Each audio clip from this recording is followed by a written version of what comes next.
Let's do this. This is the button, right? Yeah. Yeah, that's the button. Greetings. Hello and welcome to you, brave citizens of our new world. It is I, Toronto's greatest supervillain and evil genius, Dr. Terrawad, coming to you live from the Lair 4.0. Today we are playing ourselves some more Dungeons and Dragons 5th edition. The A-Team. So, we're back at it again with our wonderful players here in the A-Team. Thank you for Water coming in. Great to get that. With a 6-month in a row, 23-month total subscription. I'm back from Florida. And then there was by fine people of Doc's chat. Yeah, good to see you, man. Come on in, take a seat, get comfy. Woo! And hello to everybody who's in the chat. There's an Envysaurus Rex who's there. We got a Rainer. We got Balthus Homewood. We got Estabane. We got Cutie Kitsune, Kara the Volcano Shark. We got Naradazuma in here. Shaskar's also there. We got also a KC and a Tonberry Queen and a Rust. Hello, welcome. Come on in. There's D20 Love. There's Kenji. And speaking of which, our players, ladies and gentlemen, of this most auspicious day, who grace us with a multitude of their talent and joy, we have ourselves here with our players. On the top of the list that we've got on our screen, of course, we've got Cassie, D20 Love Chew, rolling on in, playing Siaces Blue Leaf, our bard, Banshee. Hoi. Everybody. I'm back. We're back. Oh my gosh. I'm so excited to be back. So Me excited to punch Bromo Nubs in his big stupid face. Punch him in his stupid face, and his stupid face! And of course we've got, coming up next, we've got Spooty Poots, who's also streaming over on their channel, twitch.tv/SpootyPoots, playing our big snake lady, Envrail Olo. I didn't kill that guy. I didn't kill him. We will absolutely cover your previous actions in our recap of last episode. Bullshit. I did not crush him. I did not. I did not. I did Hi, not. Mark. Oh, hi, Floop. Oh, hi, Bromo. How's your sex life? Do not want to know what Bromo Nubs' sex life. I want to hear about Bromo's nubs. Oh, thanks everybody for coming out. This game's done. Da-da-da-da-da-da-da-da. We're wrapping it up. That's all, folks. And of course, up next on the list we have the Killing Chick, aka Casey, coming on in, playing our grung frog person druid, Floop. What a time to be alive. It does sound like Also- Floop is kind of underwater on my end, which is kind of accurate. It might just be Yeah. my connection. No, I'm getting it too. Okay, well, it's Yeah, I'm having fairly issues accurate. with my mic, unfortunately. And I would also punch Bromo in the nubs if I wasn't stuck in a fucking bucket. That's right. Yeah, you got frozen in your bucket.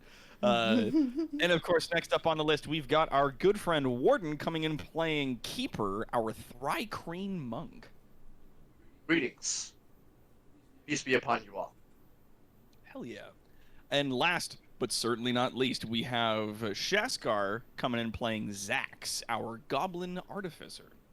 I just went out to grab my spider mech and came back in. Oh, good, everything's frozen. Why? It's like the opposite What of that the community fuck? meme. Yeah. It's like the opposite of that community meme. You come back in with the pizza and everything's And frozen. everything's frozen instead of on fire. Yeah, just looking around. I left here and things were on fire. Why aren't they on fire still? Yeah. And also, hello to you, Church of Jack. We saw that 20 hours ago you gave us a good follow. I apologize I didn't catch that earlier, but hello and welcome, and it's good to see you. Come on in, get yourself comfortable. Now, Hi, Tom Barry. when last we left our intrepid adventurers, they had made their way along. Oops, sorry, we got ourselves another follow from Potato Bear. Woo. Dope, yo, get in here. Our adventurers are crew of monstrous individuals from the Undercity of Autometh, far to the north across the monstrous wastes, made their way out to adventure upon the continent of Immeron and see their own personal issues and or missions come to light.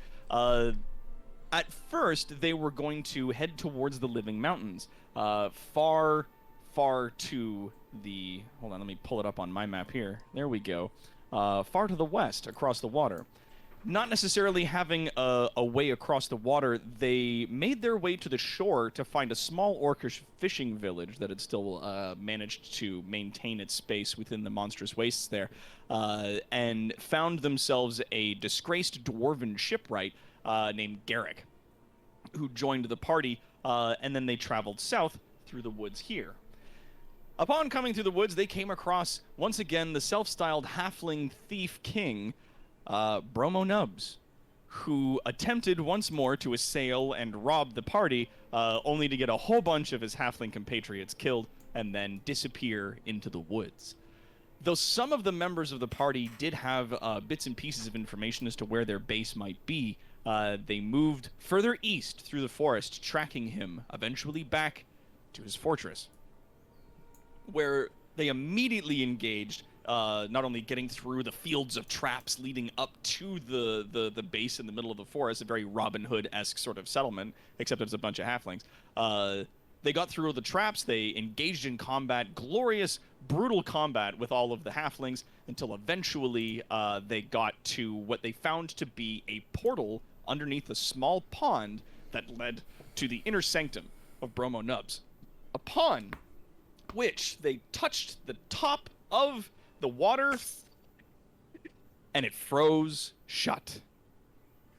Appearing before them was a wizard who identified himself as the enigmatic Higglemus Wiggenstaff, who was now going to be sort of their opponent in the moment before they continued on their adventure to try to stop Bromo Nubs and bring him to justice.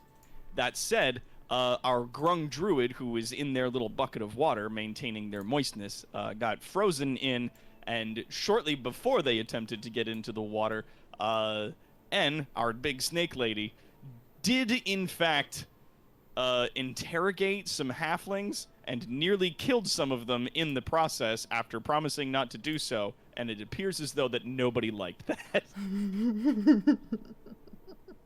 I didn't kill him. It's that moment when you're playing like Fallout and you do something and just the thing comes up on the screen. It says nobody liked that. Everyone Everybody disliked just this. like Everyone disliked that. Yeah. And so, thank you, Big Jack Films, for the resubscription for 11 months. Hello, it's good to see you again. Yeah, everyone disliked that. But yes, so we find ourselves now in this moment, to which I was gonna say we're gonna roll for the old Inish. Yeah, click but on we're gonna your... get that. your Yeah, make sure to token? click on your icon before you roll an initiative on your character sheet. Yes.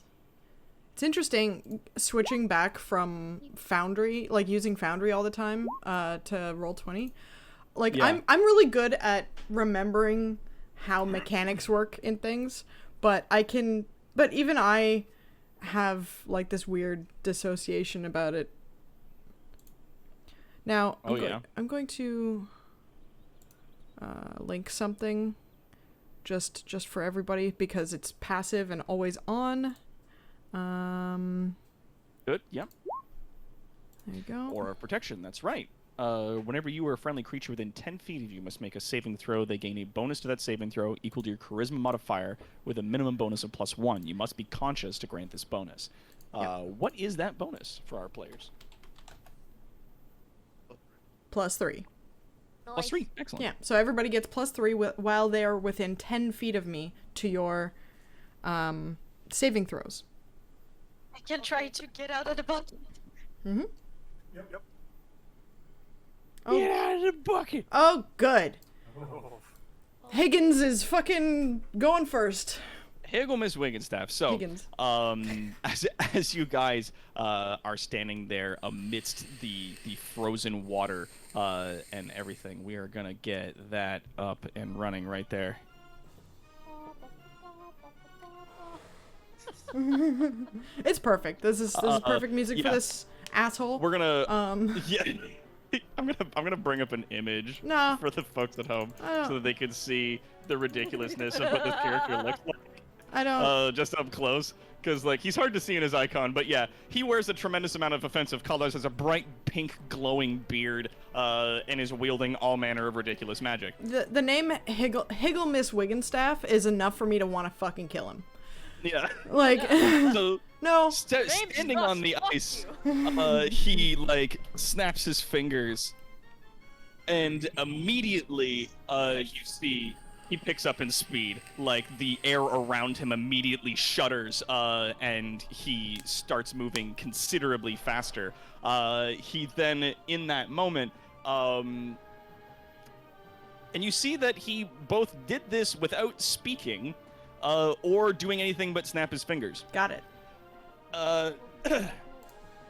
He then activates another 2 spells. You see that not only does like he kind of go a little Super Saiyan 2, like there's little arcs of energy around him and the air seems to like vibrate, but then the image of him begins to blur and there appears to be about 4 of him standing in that space, kind of moving and stepping around. Vrail snarls and hisses at this thing. Make nonsense at me. Okay. You're just Alright. gonna do this. You're gonna be this guy. Keeper is up. Shit. Zax is on deck. How hot? Man, How hot? man, it's Storm knockoff. Millhouse Manastorm! Yep. Yeah. Oh my god. How high up in the air is he? He's standing on the ice. Oh, okay. I am going to leap into the air using my incredible mantis legs. Okay. He does have incredible mantis legs. You didn't. You gotta pick a space around him. You can't land in his space. I'm not landing in his space. You're gonna try to I'm land on jumping. top of him? Jumping on top of him. Okay. When I come down and I'm in the air directly above him, Mhm. I spend 1 key point and I summon 2 large glowing astral arms. Yeah. Hell yeah. Get it. Key point Okay. and pow. The 2 large arms come out. Yeah. Everyone within 10 feet of him has to succeed on a dexterity saving throw. Oh, Or good. force, or take force damage equal to 2 rolls of my martial arts dice. So Nobody's even though there's close 4 enough. of him, Yeah. even though he made 4 copies, I'm just gonna blast all of them with like a shockwave, Yeah. summoning my arms. Eat 'em. Okay. Okay. Sorry, I'm just double checking. Good. It's an AoE. Yeah, Yeah. it is. I'm just double checking how one of these spells works. It doesn't appear as though it's affected by area of effect attacks. Okay, cool. All right. Dope. So he will make that dexterity save, which is not. I'm not gonna lie to you, dog. It's not great. Does a 12 make it? It does not. Okay. You gotta be 15. Yeah, because you're doing it to like all of him at once, the multiple images that you are seeing of him, then I'm gonna say, yeah, that's fine. So how much damage does he take? Force damage equal to 2 rolls of my martial arts die. So I guess I roll. Yep.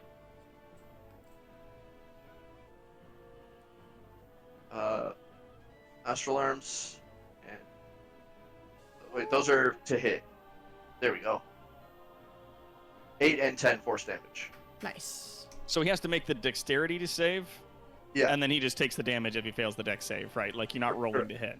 correct. It's like a big it's an, AoE it's shot. an area effect, yeah. So Yeah. you fucking just release mid-air, just hailing punches down at him, and he takes that 18 force damage. You just like making connections at what appears to be random spaces, because like not only are there multiple images of him in this space, but they're all blurred. So it's incredibly hard to make out, like, when you're connecting with him, like, what you're connecting with or from where.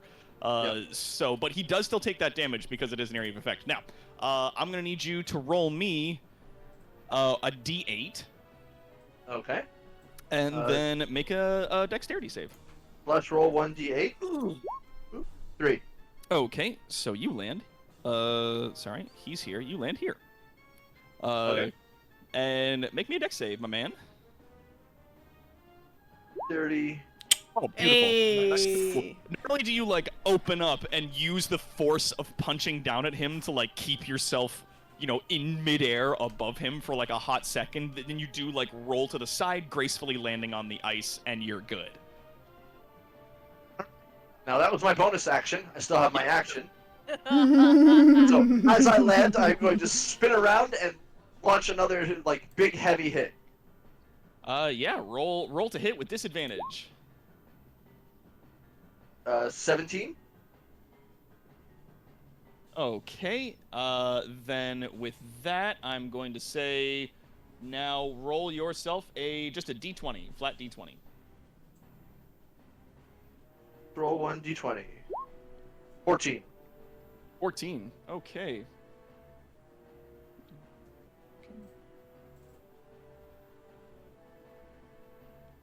Cool. All right, so one of your attacks, like as you're swinging around and you make an attack at him, it seems to go like clean through the chest of one of the illusions, but then that illusion disappears.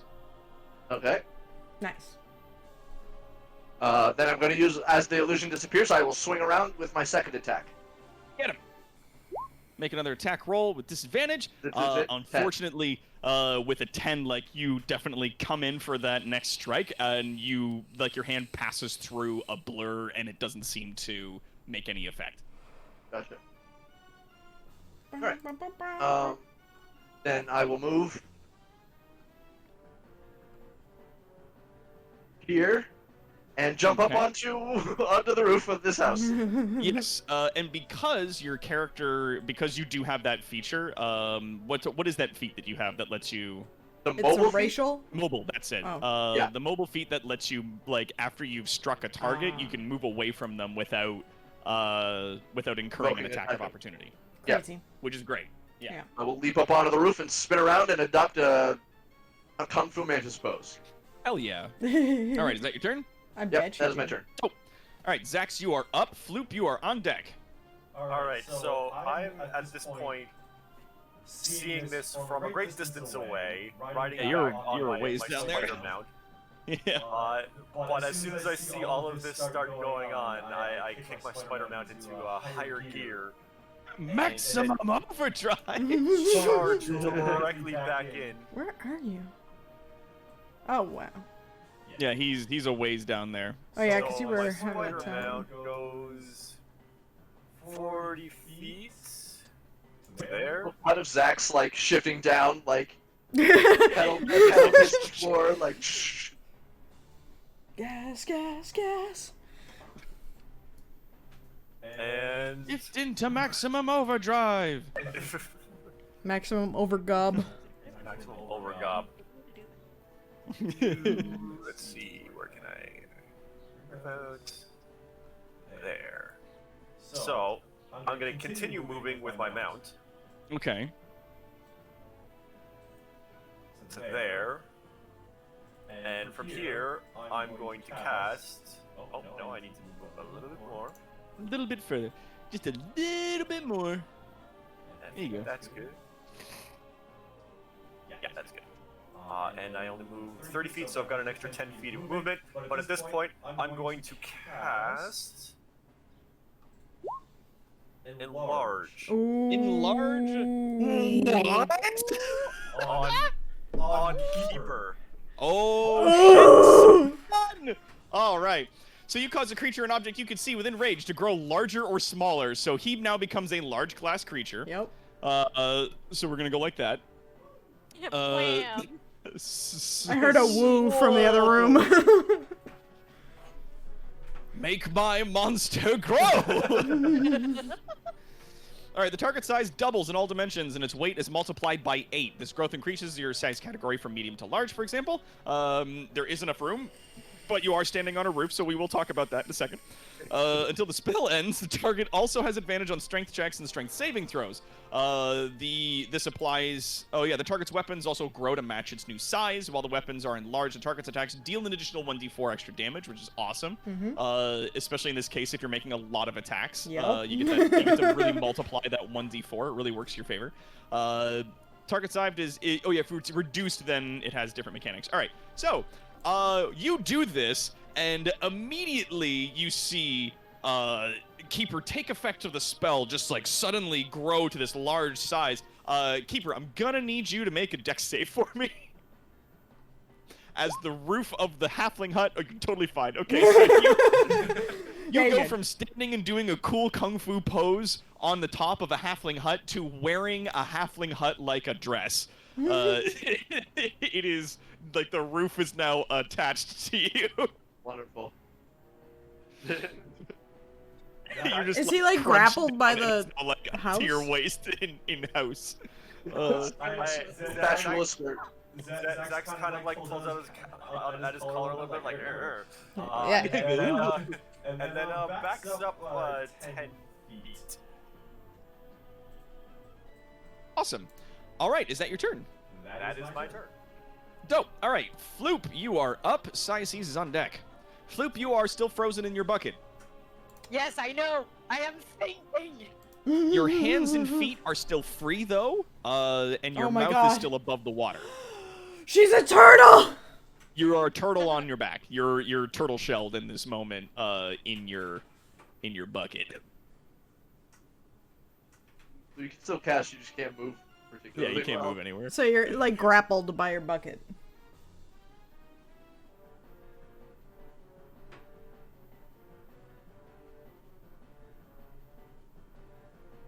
Oh shit! I forgot to roll for Garrick. Oh. No, yeah, you did. Yeah, I did. I completely forgot to roll for Garrick. God Roll. damn it. Derek was there Roll. too, everybody. Yeah, I'm gonna do Garrett it. was there too. It's fine. Garrick was here. Ooh! There We're you gonna go. Roll that initiative. Sweet, 15. I'll bring him in for next turn. He was distracted. Yeah. We got Misty Step. Misty Step. Oh man, brief is surrounded by mist. You teleport 30 feet to an unoccupied space that you can see. Yeah. You could use your bonus action to teleport. Yeah, absolutely. Okay, never mind.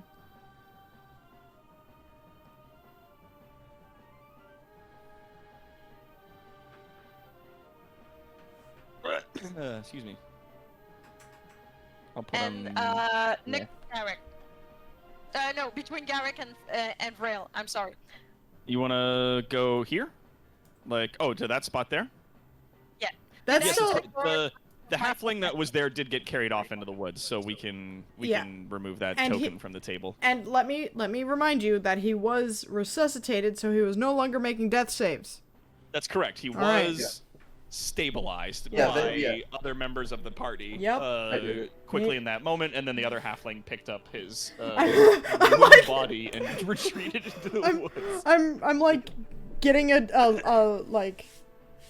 defense right now, like gathering my The papers. defense will see if the court will see for a moment that he was alive when he left. He was not killed. I did pushed by a giant snake lady, but did you die though? But did you die? Did you die? Hey. though? I know. As long as I make sure that the jury is full of Resident Evil 8 players, I'm okay. I'd be like, fucking, I pay good money for that. What are you talking about? What are you even doing in court? What the fuck? I sustain that I am a giant woman. Yeah. All right, so you misty step out of your bucket, quickly appearing in that space between those two. What are you gonna do now? I'm going to gently touch Vrail. Yeah. Okay. Oh. Enhance ability. Ooh, What you a- touch a creature and bestow on it a magical enhancement. What enhancement are you going to give, and to who? She touched me and then used this. Okay. Yes. Which Which one? Which one? Which enhancement you want to give? Twitch stat, if that helps. They might be having some trouble. She might be having some trouble with her mic. Or deciding. Either way is okay. Baron. Endurance? Bear's endurance. Constitution checks. Alright. Nice. So yes, the Awesome. target has now advantage on Constitution checks. It also gains 2d6 temp HP, Ooh. which are lost when the spell ends. It's concentration, and it's up to an hour. So roll 2d6. Pretty please. 4 HP! So you Nice. get to add that to your max HP. It's temporary hit points. Yep. So it's not max hit points. Well, yeah, it's Those are it's- different. So it goes on top of your max HP. Yeah. It's like its own little barrier of temp hit points.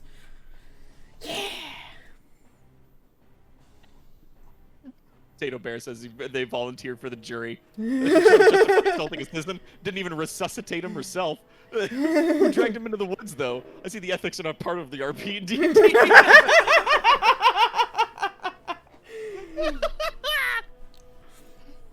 Oh, we'll get to Yeah, that. his physical scars may have been healed, but nothing will ever undo the mental scars that you have left him and the strange fetish that he now has to live with. Oh no.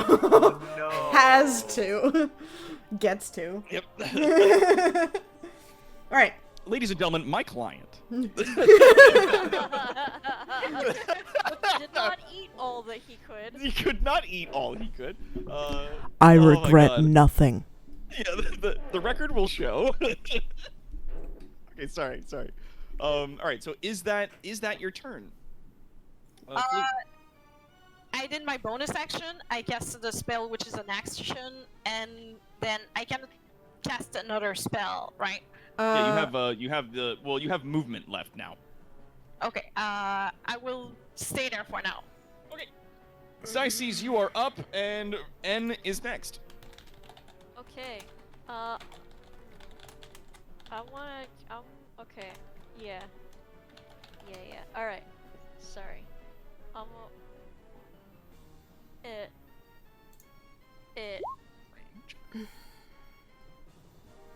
want to cast Shatter. Ooh. On the lake? It's the cube. No, it's a cube! Whoop!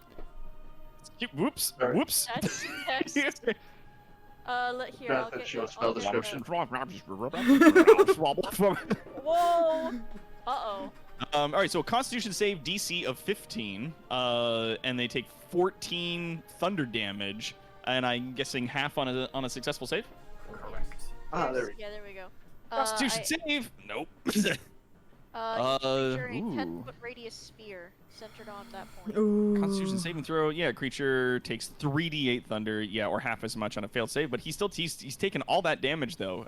That's 14 damage. Made of inorganic materials such as stone and crystal, just makes this with disadvantage. Okay, so a couple of things happen here as you let off this devastating shatter spell. Not only does he fully take that 14 thunder damage, but the ice underneath him begins to shatter and break up. He doesn't fall into the water because it appears as though this smaller pond is frozen pretty much all the way to the bottom. Or at the very least, the ice is thick enough that even when broken up, it's not enough to become an issue. So what we're gonna do is I'm going to say in this little space around him is now difficult terrain. Ooh. Ooh. So it's broken up, but it's not water yet? No. Okay. Big chunks of ice are now jutting up out of the lake, and Gotcha. the different images, the blurry images of him appear to be moving and stepping around in it. Dope. All right. Is there anything else you'd like to do with your turn? Yeah, I want to move. You want to move there? Okay, good. Oh, yeah, Uh, that's Oh, All right. I think Potato has a good point. What the dwarf doing? The dwarf, I forgot to roll for him. He's an NPC. That's this fella right here. He is our dwarven engineer, Garrick Stonetooth. Is that what happens when a character speaks a different language in D&D? Bug noises. Potato Bear's asking all the hard questions, and this is funny. Asking those hard-hitting questions. Is this what you do to people that don't speak your language in Dungeons and Dragons? You just kill Fuck them? no. It's like, no. Everybody here That's what speaks happens. common. It's fine. That's what happens when a bunch of motherfuckers jump us on the road and somebody Yeah. does not like that. Yeah, this is what happens when these guys repeatedly assault and attempt to murder and rob this party of people over and over again. And then they eventually decided to, like, take time to find his house and make him stop it. To be fair, let it be known that this is the first time that they've attacked Vrail, yet this is how Vrail reacts to being waylaid on the street, especially after given the information that they regularly attack adventurers.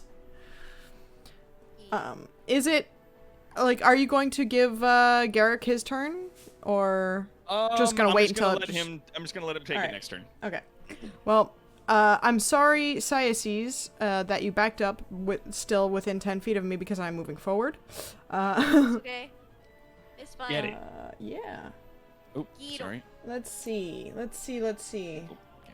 There's some very specific things I'd like to hang on to.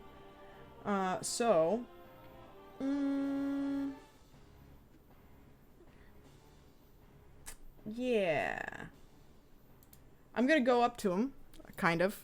Let me see. That's... Wait. How far is this? Where's this damn ruler? There's the ruler. Okay. Alright. So I'm gonna go here. And I'm gonna hit him with racial poison spray, which does not Poison spray. that +2 does not do like that. That 2 isn't there. And yeah, that's 2d12 if he does not make that Constitution save. He's gonna make that Constitution save. Do I just go up to him? 14. And I hiss and I spray poison out towards him. Getting all them area of effects. 11 does not make it. He takes 8 poison so damage. He takes that 8 poison damage. Hell yeah. Yeah. Point of order. The past two things that have hit him, both the shatter and the poison spray, would have made him need to take a concentration check for that haste. For those spells, yeah. Yep. What about Well- me punching him a bunch? Yeah, all of That those. was, yeah, that as well. And he can't have multiple concentration spells on at once unless he has a feat for that. Some of the spells, actually, of all the spells that are currently being used on him, only one of them requires concentration. Which is There haste. are, like, trust me, I understand that multiple spells that are active do all have concentration Yep. effects built into them, but Yeah. there is a reason for how this is possible. I believe you. But yeah, he needs to roll another save to keep his haste up, right? To keep whatever he is concentrating Unless on. he's got something that doesn't. There is some stuff in play, don't worry. Okay. All right. Gotcha. Let's see what I can do on a bonus action. Bonus action. Hmm. What is this? Yeah. You know what? Yeah. I'm gonna have some like gold sparkling energy come out from my hand towards Keeper.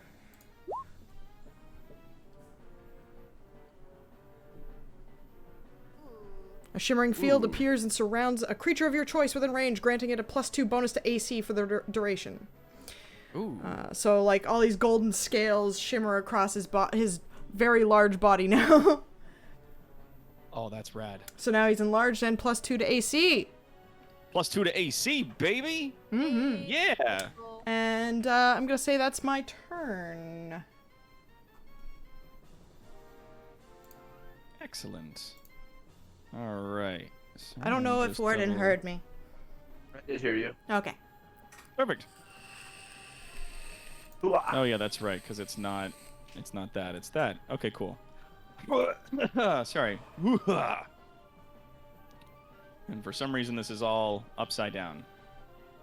Neat. Love it. All right, whatever. Information's there. I got what I need. Dope. Okay, so, is that your turn? Yes. Okay, so, in that moment, as you're like spitting acid and then casting the buff over on Keeper, you see a couple of things start like happening within the blurs. In just like a brief moment, you see his hand come out and again snap his fingers, and what appears to be a box made of obsidian suddenly springs into existence and closes itself around Garrick. Does he get a save? He does not, with the way that this works. Cool. And I will Cool. explain how this works No. later. No. Like, We can figure it out. I can talk about it definitely after the stream. We can figure it out. But yeah, it seems to be this like shiny obsidian cube springs into existence around him, and you hear from the inside like, what the fuck? And you can hear him banging against the inside of it, and it appears as though the object is actually solid. And then after that, he then casts another spell, and I just need to fucking double check.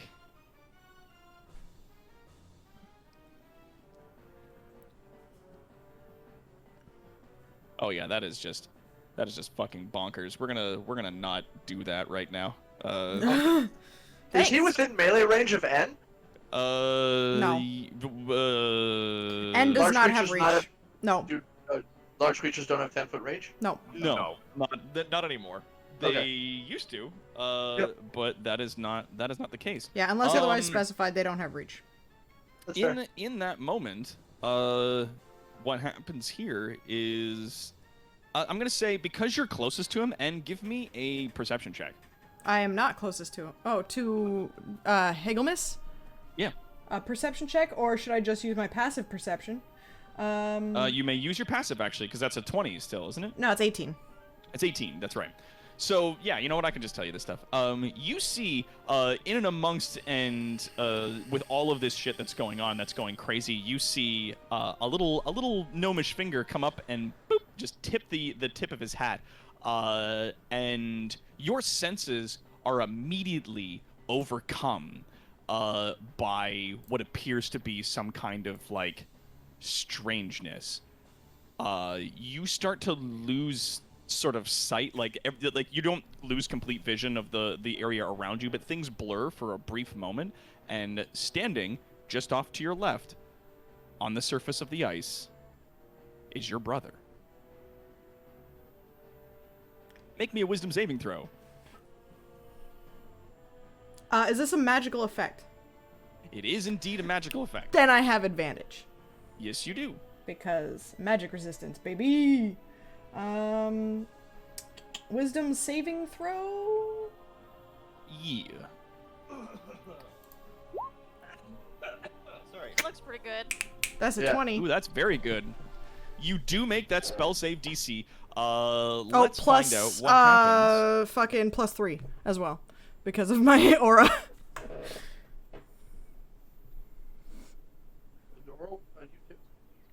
Yeah. Me and everybody in it. Successful save. Yeah, it does nothing. Okay, cool. Yeah, so on a successful save, the spell does no things. I in know that my moment, brother! you see this green blur, and this like image of your brother suddenly takes form next to you, and Vrail's basically just like bullshit. Like in that moment, and then like immediately the area around you snaps back into focus, and the image of your brother vanishes. Yeah. Keeper, it is your turn. Yeah. Alright, so I am going to take a giant step forward, and a giant step forward. And then, in an intimidating JoJo way, like, just walking towards them. Yeah, just doing the JoJo. Oh, yeah, make me a quick strength check, as you were waist deep in a hut a second ago. You have advantage. Yeah. You do have advantage on that, yeah, because you are gigantic, and it is a small hut. Well, based on the like, I wouldn't get advantage because of my size, but oh, thank fuck, you got advantage. Thank God you have advantage. Yeah, 18. So as you start doing your fucking JoJo strut forward, like the building just like crumbles off of you in a very dramatic, very showy way. It looks cool as shit as you make your approach towards your enemy. He's not looking at me though, is he? It is hard for you to tell. You can try to do a perception to see if he can see you. Can I try to intimidate him as I'm walking? You may do so with disadvantage. So it's because the visage of the astral self gives me advantage. Does that mean it can't just cancel it out and I just make a roll? Yeah, you know what? Like Just make a roll. Okay. Intimidation. Make a roll to intimidate. Not great. Not great. A7. You know what though? I'm gonna roll. What is it? Wisdom against? I guess. You gonna do it? Yeah. Yeah. He's not intimidated by resisting my fear walk. effects is a wisdom save, so I'm gonna say yeah. Yeah. So he's not intimidated by my badass walk. You're still like, Alright. it's still the scene where you're like slow-mo walking, but like the background is way like super way fast and speeding past you, and Yeah, you're just zooming in from the bottom looking up. Like, You're approaching me. Yeah. Fucking Higglemus Wigglestab is like, you're approaching me. Christ. He's got 3. The blurs. There's only 3 images in there, right? Because I blew. That's I correct. There are poofed one. 3 blurry images seemingly like moving through and between each other. Can I try and clap with both of my astral arms and sweep all 3 of them towards the center? Like, That would be an attack, which you would still like. You can try, but that's still you have to make it with disadvantage. with disadvantage? Why? Oh, Yeah. because he's all Because blurry. there's multiple of 'Cause him, it's and a- even the ones you can that's a see spell. aren't like aren't going on. Nice. All right. Okay, so that's high enough to hit. Roll me a d20 to see if you hit the right one. Plus an additional 4. 1d4. No, the d20. What, 1d20 plus, and then do I add the 4 plus 1d4? Well, you don't have to add the d4 to your attack roll because you've already succeeded. It's fine. Yeah, it's damage now. You get an additional 1d4 to your damage. To your damage, but due to another spell that's at play, you got to roll a d20. An 11. Okay, so roll damage. Ah, fucking And wild so this magic. astral arms. That's rad. Yeah. So you come down with this fucking like massive fist and sweeping to the side, managed to cut one of the illusions clean in half. You feel when you strike into it, and you felt the same thing before, that when you like put your fist through the chest of the other illusion that you actually managed to pin down, it's real. Gotcha. There's something to it. Like when There's your a hand s- sweeps, like you chop sideways and you cut one of them, you see the body like literally stop blurring, cut in half, spin through the air, and then disappear into like puffs of shadow. All right. As I cut down the first one, I then swing around with my other hit. Your other hit. Okay, so you come down with another fist, and one of the blurs you see just like brings up its hand, and a shield springs into existence and blocks that attack. Now, do I not get my 1d4 on that as well? No, that 1d4 only applies to just your damage. Just to It's damage. the damage, Gotcha. not to hit. Yeah, I was wrong about that. I apologize. Gotcha. Okay. All right. So he swings out and he blocks it. Yeah, All like you come down and you're like, I got it, and like one of the images turns and puts up a hand, and like for the briefest moment, a shimmering like rainbow shield appears in the space that he's in, and it just like twang, and it goes off of it, blocking him. As that attack comes down, can I quickly dart out with a jab with my second hand? With my second hand? Do you have another attack this turn? I got my bonus action in martial arts. I can make 2 more attacks as a bonus action. Oh my god. Yeah, monks are crazy. Okay, so you do make another attack. That attack itself does, unfortunately, miss. Right. And then one more. And then yeah, I got one more.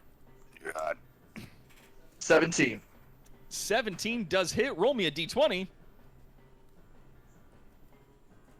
Select roll 1d20. 12. Okay, so once again, like you come down and you're like, got him, and you chop sideways like that sweeping motion. You catch one of like basically the last illusion that was on him. And it cuts him in half again. You see the body suddenly stop blurring, spinning into the air in two parts, and then the two halves disappear into puffs of shadow.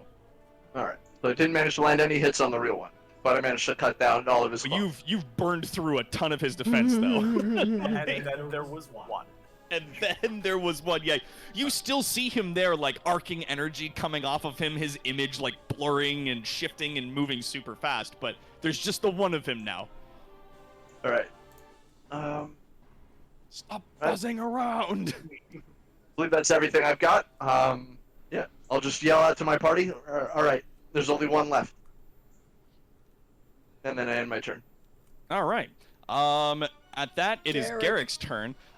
From the inside of this obsidian cube, you hear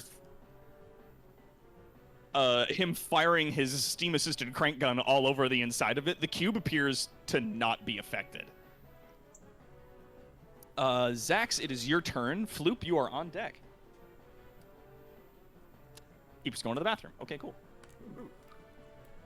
And yes, all the new people that are in our chat right now who are watching the show, if you want to join our Discord community, there's a button for that down below. Yeah. Alright, so what I'm going to do now is. Oop. Hitting the wrong buttons. Alright, so I'm gonna give my little sack of little components a slap, use a spell slot. Slap that chicken to cook it. That's a paladin. And I'm going to create another Eldritch Cannon Ah. Where? on top of the spider mech. Nice. Oh, we don't have to wait for his next turn. Okay, cool. All right, so yeah, you create this little thing on top of your spider mech, springs into existence, I can drag that out. and now you have you can just put it like next to your thing if you want. If it's technically attached to your thing, you can just put it like next to it. Yep. I'm also gonna move this to one side just so that we have like an idea of like you and the mech and the gun that are all technically on one space. We'll just remember that So ourselves. all stacked on top of each other on one space. Yeah. And this will be the force gun one. Okay. So it'll be able to make attacks at up to 120 feet and push people back. Okay. Eldritch Cannon. Eldritch Cannon. So you're gonna try to shoot him and push him back with that? Well, not yet, because I can command it with a bonus action. I am going to... Yeah, I'm just going to make it an attack roll against him. You make that with disadvantage. He still got He's- one of his wibblies. He's still blurry. He's still very blurry, Yeah. which You gives just- all incoming attacks disadvantage. You just shouldn't have to roll the 1d20 to see if he hits the right one anymore. Right. Yeah. I don't need this shuckle bullshit. I don't need this shuffle bullshit. The 12 does miss. Okay. This Mimikyu crap. So then, what I'm going to do Nearly double is... team, but Yeah, but it's stacking defenses. double team and minimize. No. It's substitute. Cut, guard. God, fuck. That's just all he does for like all of his turns. So Zax is then going to move over next to this obsidian box that Garrick is in to try and take a look at that, but that's the end of my turn. That's Figure what the my fuck is action. going on in there. And bonus Roll me an action. Arcanum check. Ooh, I am good at those. Yeah. Woo! Okay. So this is an illusion spell, Ah. So this thing is not actually there. but it is though. Okay, good, because he was you just have- firing his goddamn gun everywhere. He was firing his gun inside. You Yeah. like reach out and touch it. This is solid, like black metal. The density of which is way the fuck off the charts. You've never seen anything this dense before. It is magically created. I'll actually, because you got a critical success, I'll let you in on this. Illusionist wizards can actually make their illusions real. And you can do things like create a cube around an enemy, and they don't get a save on that because it's an illusion spell. And rules as written, the spell does not give the opponent like a saving throw to not get caught inside of it. Yeah. But in this particular case, not only is it physically present, it also has an infinite durability. So, Illusion wizards are fucking bananas. Yeah. but doesn't the illusion disappear if someone realizes that fully that it's an illusion? Not well. It's an illusion, but it's It really doesn't there. disappear, but you are able to tell that it is an illusion Yeah. by interacting with it. Yeah. That being Okay. said, interacting with it, you can tell it's solid. So, You what's, have to what's break nuts one of is your you can- fingers to break. You have to break one of your fingers to get through to dispel the genjutsu. Yeah, like you can basically do things with this to like create a bridge across a chasm and then walk across the bridge, and then if you want, you can leave the bridge there, but then make it an illusion instead of physically Yeah. tangible, so that anyone who's chasing you would then fall into the chasm. And it's like, yeah, you could use this to make a cage around a foe, and they don't get a saving throw on it because it's an illusion spell, and rules as written, they don't get a saving throw. It's just a physically now, like, you use shadow magic to make it tangible, but it has basically like an infinite durability when that is done. So like you can still dispel it and you can still interrupt the caster, but the box itself is now Yeah. like fixed. Duck, you know Yep. how you're like testing these bullshit built characters against us. I'm your DM and noted. Well, that's the thing is, I was like, how good are just an illusions wizard? Like, what would that be like if I made an illusions wizard a boss? And it's like, yes, that's actually not bad. Like, there's a lot of concentration spells, and there's ways around that, but it's still pretty bonky, pretty bonkers, and wonky. All right, and that is your turn, though. Yes. My turn. All right, so Flute Flute, turn. you are up. Cyaces is on deck. Okay, so I look at the mean gnome Gnome, yes. and I squeak in a vicious frog roar. You're so adorable. Get him. Dispel. Oh shit. There you go. Okay. Any spell of 3rd level or lower on the target ends. Oh no. What spell are you? Is there a specific spell you're trying to end? Or is it, or do you just want to go any spell that's on him?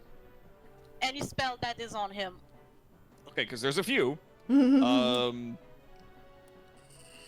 know what? To that, I'm going to say, let's see, 1, 2, 3. Roll me a d3. Why does she only get to dispel one? It says choose one creature or object. Any spell Because of 3rd it's- level or lower is end. Any, which means it's any one spell, like any individual spell. Yeah, it's Actually, not no, all of rules them. as written is any. Oh yeah, any spell. Yeah, It doesn't say all any spells. one spell. as But it doesn't say all spells. Yeah. It's Yes. any spell of 3rd level or lower on the target Yeah. ends. For each spell of 4th level or higher, you have to make an ability check using spellcast. Actually, no, because that's. Yeah. You know It- what? It wouldn't say Um, for each spell if it only worked on one. Based that on the one way I've spell. seen it used in like every other campaign, it's one spell.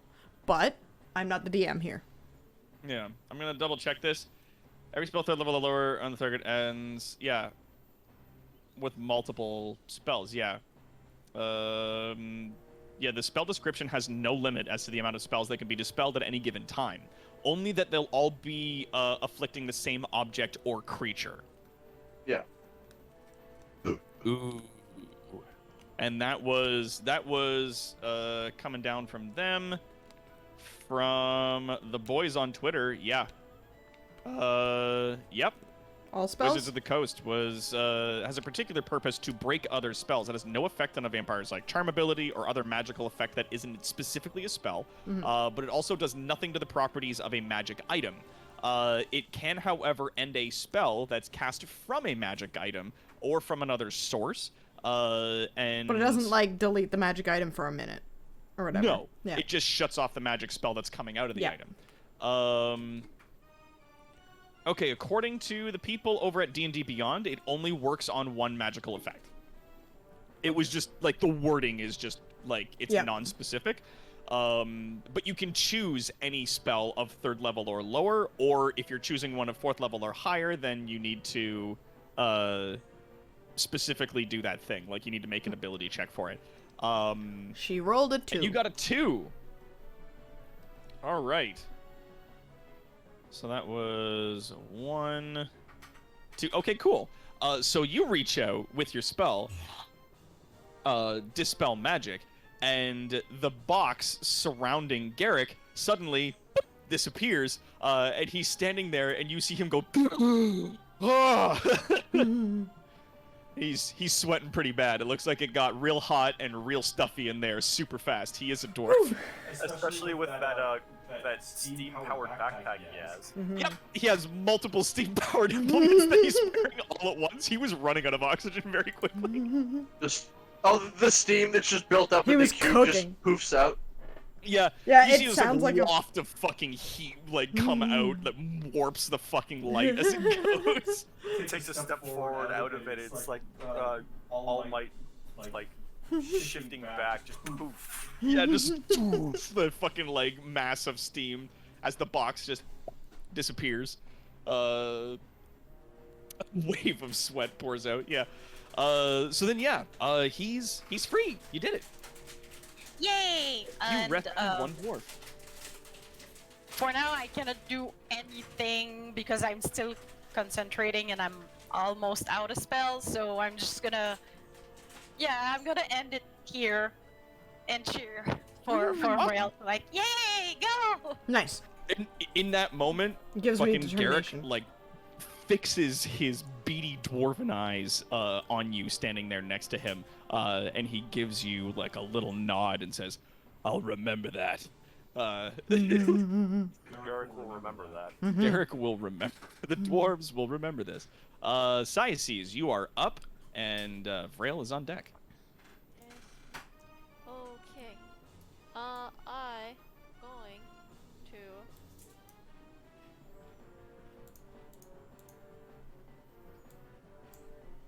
yeah, I'll do it again. Do it again. Do it again. Shatter. Yeah. Syaces lets out a great, painful cry, almost ventriloquisming it over to where Higglemus is. That's so cool. Yep, and Right. and creates a great shattering, awful shattering sound. It's gonna Nice. make a DC 15 Constitution. Constitution. Okay, so DC 15 Constitution save. Oh, Fuck. He does not. Yeah, whoopsie. Whoopsie. He does not make that. As the scream goes off, on the spot where he's standing, you see it just rock the sort of blurry speedy form that he's standing in there, and he like stumbles. You see it move around a little bit, and the icy terrain that's under him continues to shatter and mulch into smaller, sharper pieces. And is that all you'd like to do with your turn? I'm also going to do a bardic inspiration on my friend there, Rail.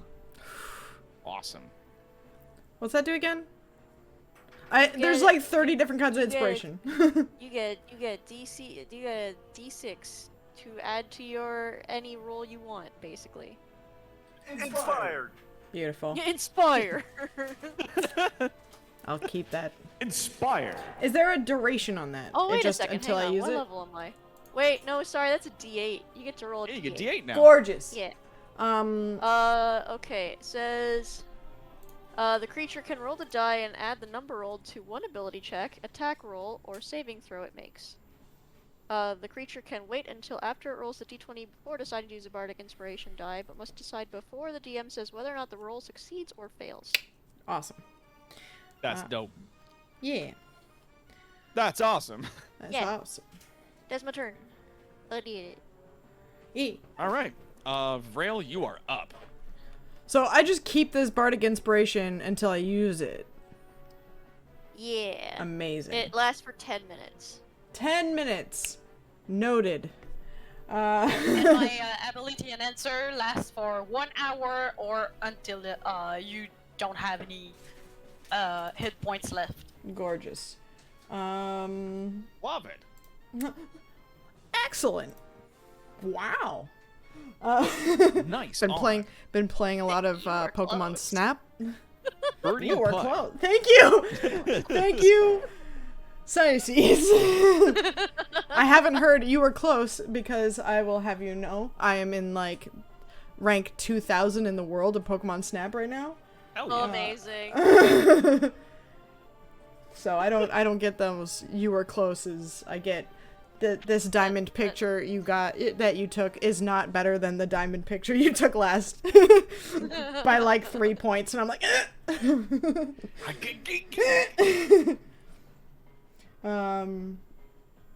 okay.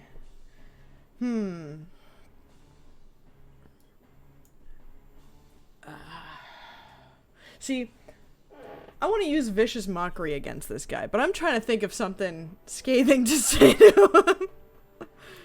Make fun of his stupid wardrobe choices. Oh, it's gonna be. I have it. Vicious Mod, just you wore that. Oh, psychic damage. Ironically, Potato Bear just DM'd me on Discord saying, hold on, let me grab. Have fun killing the garden ornament. Excellent. Actually, you know what? I'm not gonna use Vicious Mockery. Okay. I'm just gonna. What you gonna do? I'm gonna do a little scooch.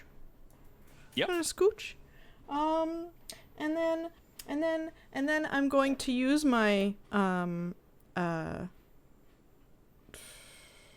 bardic inspiration to attack him. Okay. With my scimitar. With what's it? Yeah, it's not on damage, right? It's just on to hit for an attack. It depends on what you decide you want to use it for. Right, I'm So going you to have- use it for my attack. Is it Yeah, to hit? Okay. just for your attack to hit. Yes, Gotcha. if that is what you're using it for. Yes, I am going to use it for that.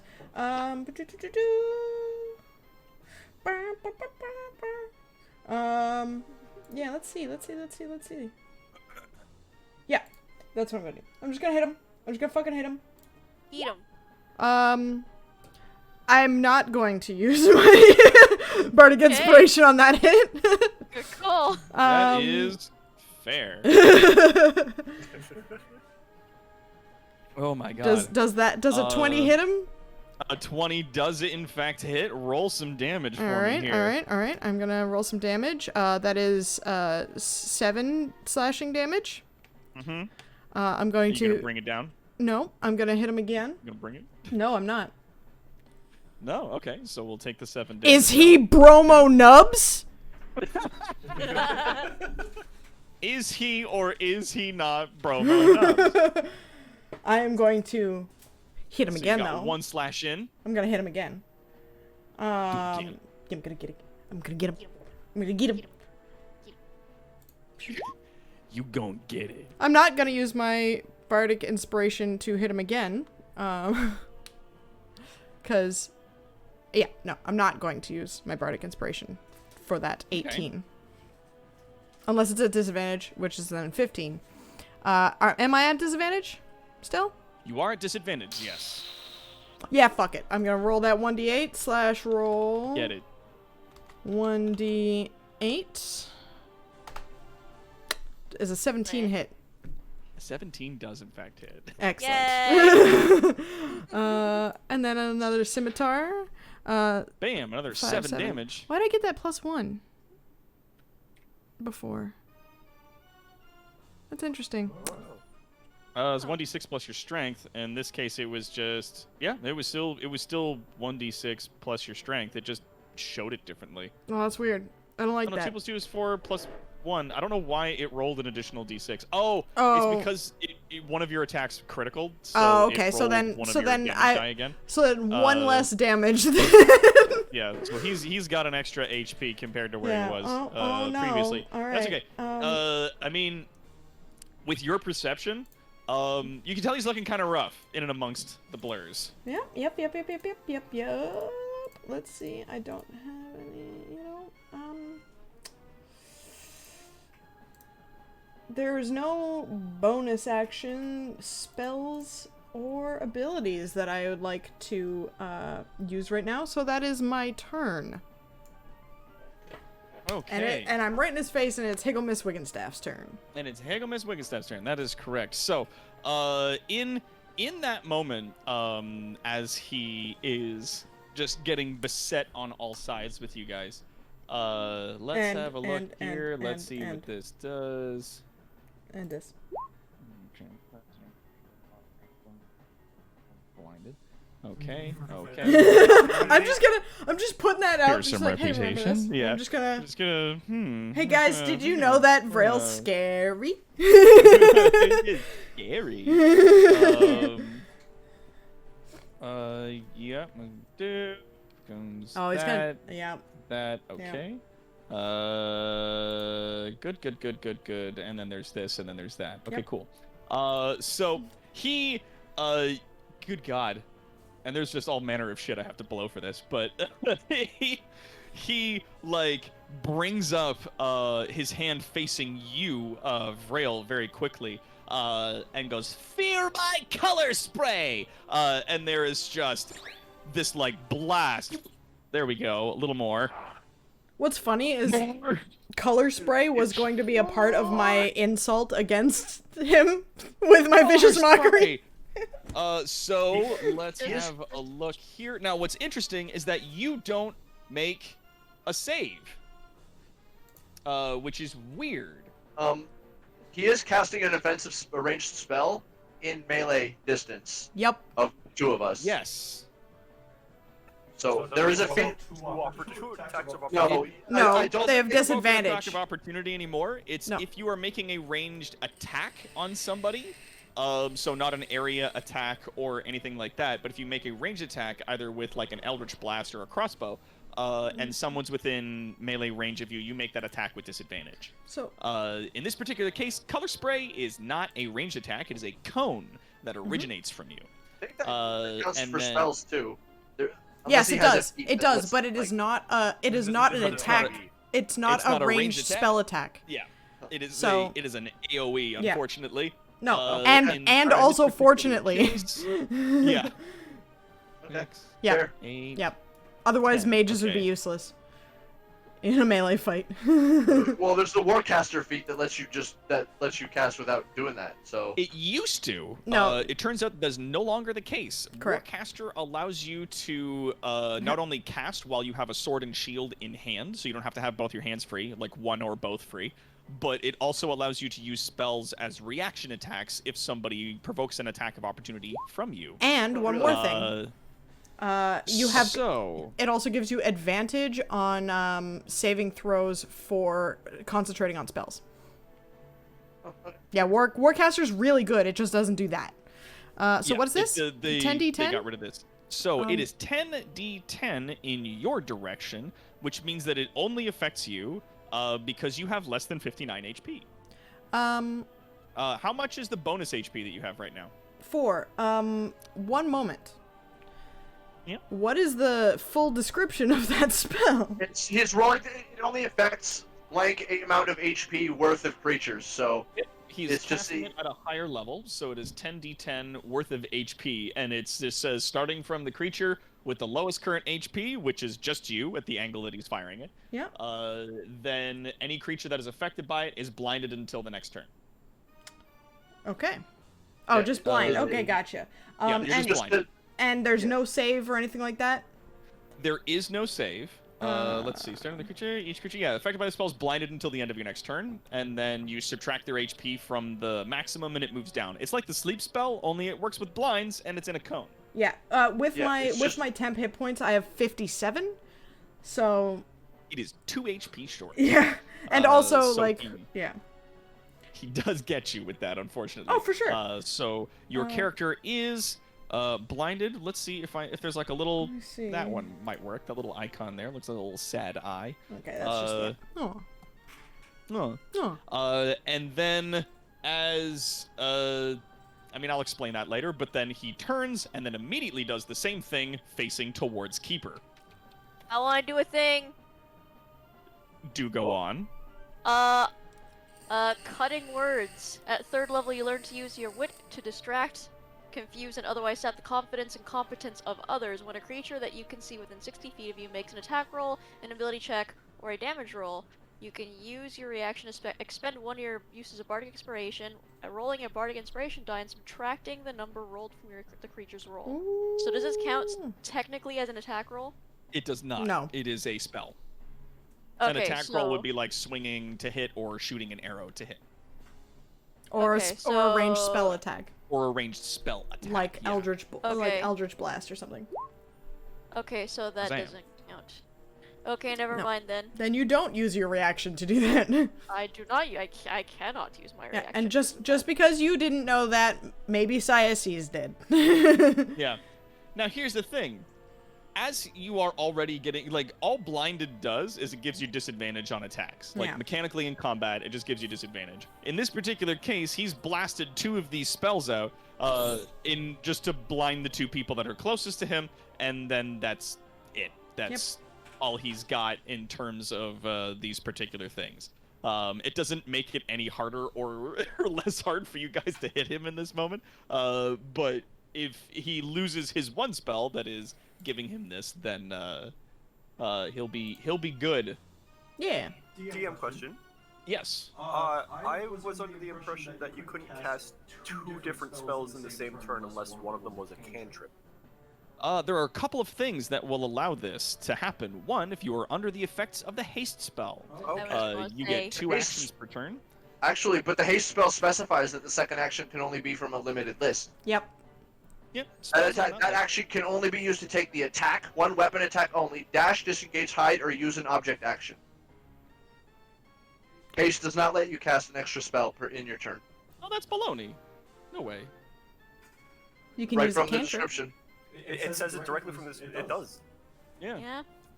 Huh. That is so very strange. Mhm. Well, we're gonna say he figured that out, I guess. And then he's like, because "Ha, it's oh." already as well. That's the thing, is that is so far. The thing, yeah, the action can only be used to take the attack, one weapon attack only, dash, disengage, hide, or use object action.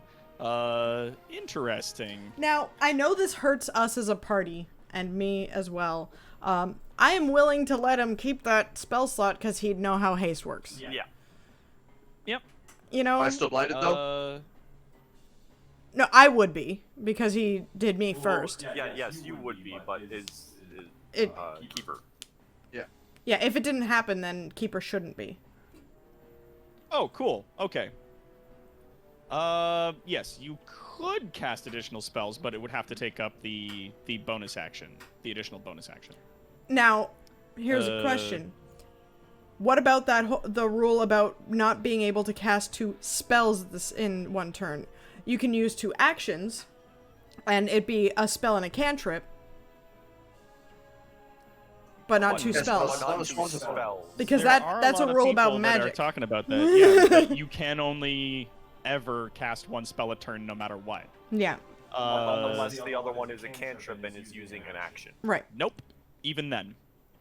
According to this it's ruling that I'm reading here, spell and literally cantrip only you 1 can. spell, including cantrips, can be cast per turn. Haste doesn't allow you to do extras, and under no circumstances can you cast more than 1 spell per turn.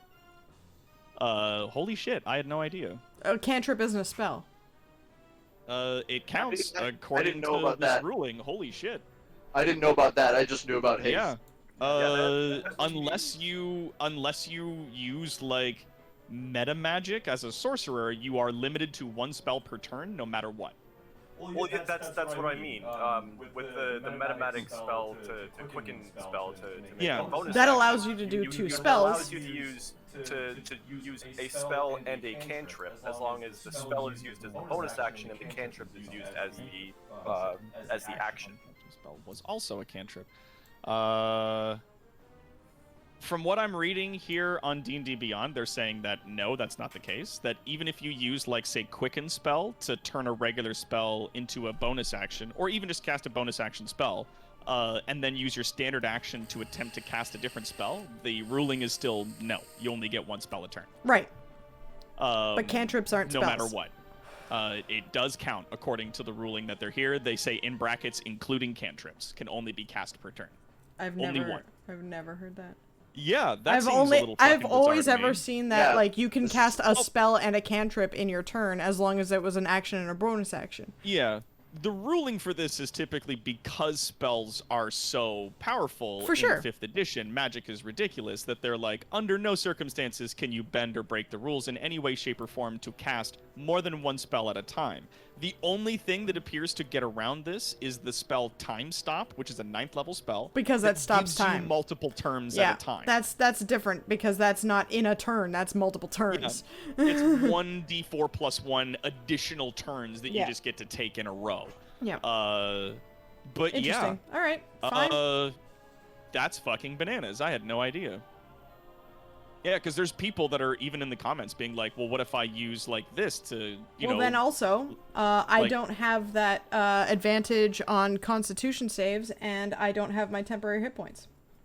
Also, Floop gets her spell slot back. Yes. Well, you know, I was gonna say like up to this point in combat, I'm gonna let it all go. Okay. Yeah, that's fair and then enough. we'll continue from there. All right.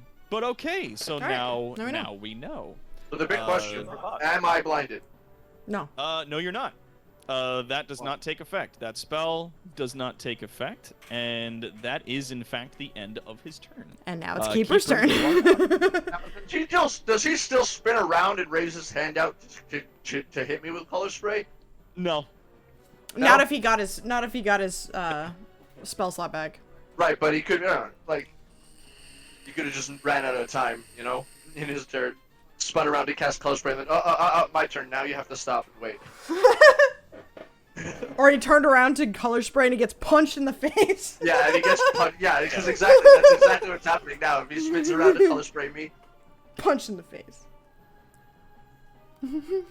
Yeah. Alright. Well, then swing away. I will make 2 attacks as my bonus action. Okay. So the 13 does not hit, and the 9 does not hit. All right, well then he I'm is gonna he is still blurry. Well, if we Okay, want to get well- really technical, you have now I to make. you have You to do use hit your him action with before that. your bonus action. Oh well, it doesn't matter. It might in the In- future. in I was this, gonna say, like, in this it instance, now it doesn't Action matter. and movement can all be taken at whichever interval you want. Nope. Oh. Anyway. It does say that there's no specific order to it. Yeah, it really doesn't matter because I missed with my Yeah. first 2 attacks. So That's okay. And you hit with a 23. Roll for damage. Plus an additional 1d4. Oh right. Oops. That Damage. one missed. There we go. No, So- that That one wasn't is a- because I clicked the wrong. Yeah, it's because I Yeah. clicked the wrong button. 7 and 6 force. Plus 1d4. Plus 1d4. Plus 1d4. Plus 1 Plus- d4. Oh plus yeah, because you're roll one. huge. Mm-hmm. Nice. One. Still, that's Yeah. 1 more damage. It's 1 more damage. Excellent. All right. So, 10, 15. Oh my God. Okay. So, you fucking like with those lightning fucking reflexes, you see him just like arcing lightning off of his body, all of this insane arcane energy.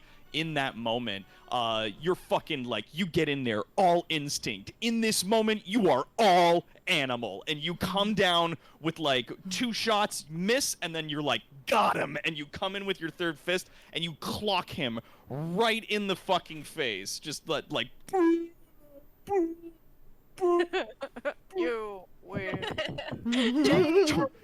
you win. That slow-mo thing of him like spinning with his face as like the center point. Fucking hat comes off the top of his head. You're the guy, Richie, like, and then freeze frame and narrate over it.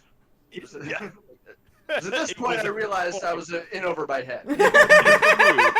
He fucked up. Oh, I bet you're all wondering how I ended up here. Yup, that's me.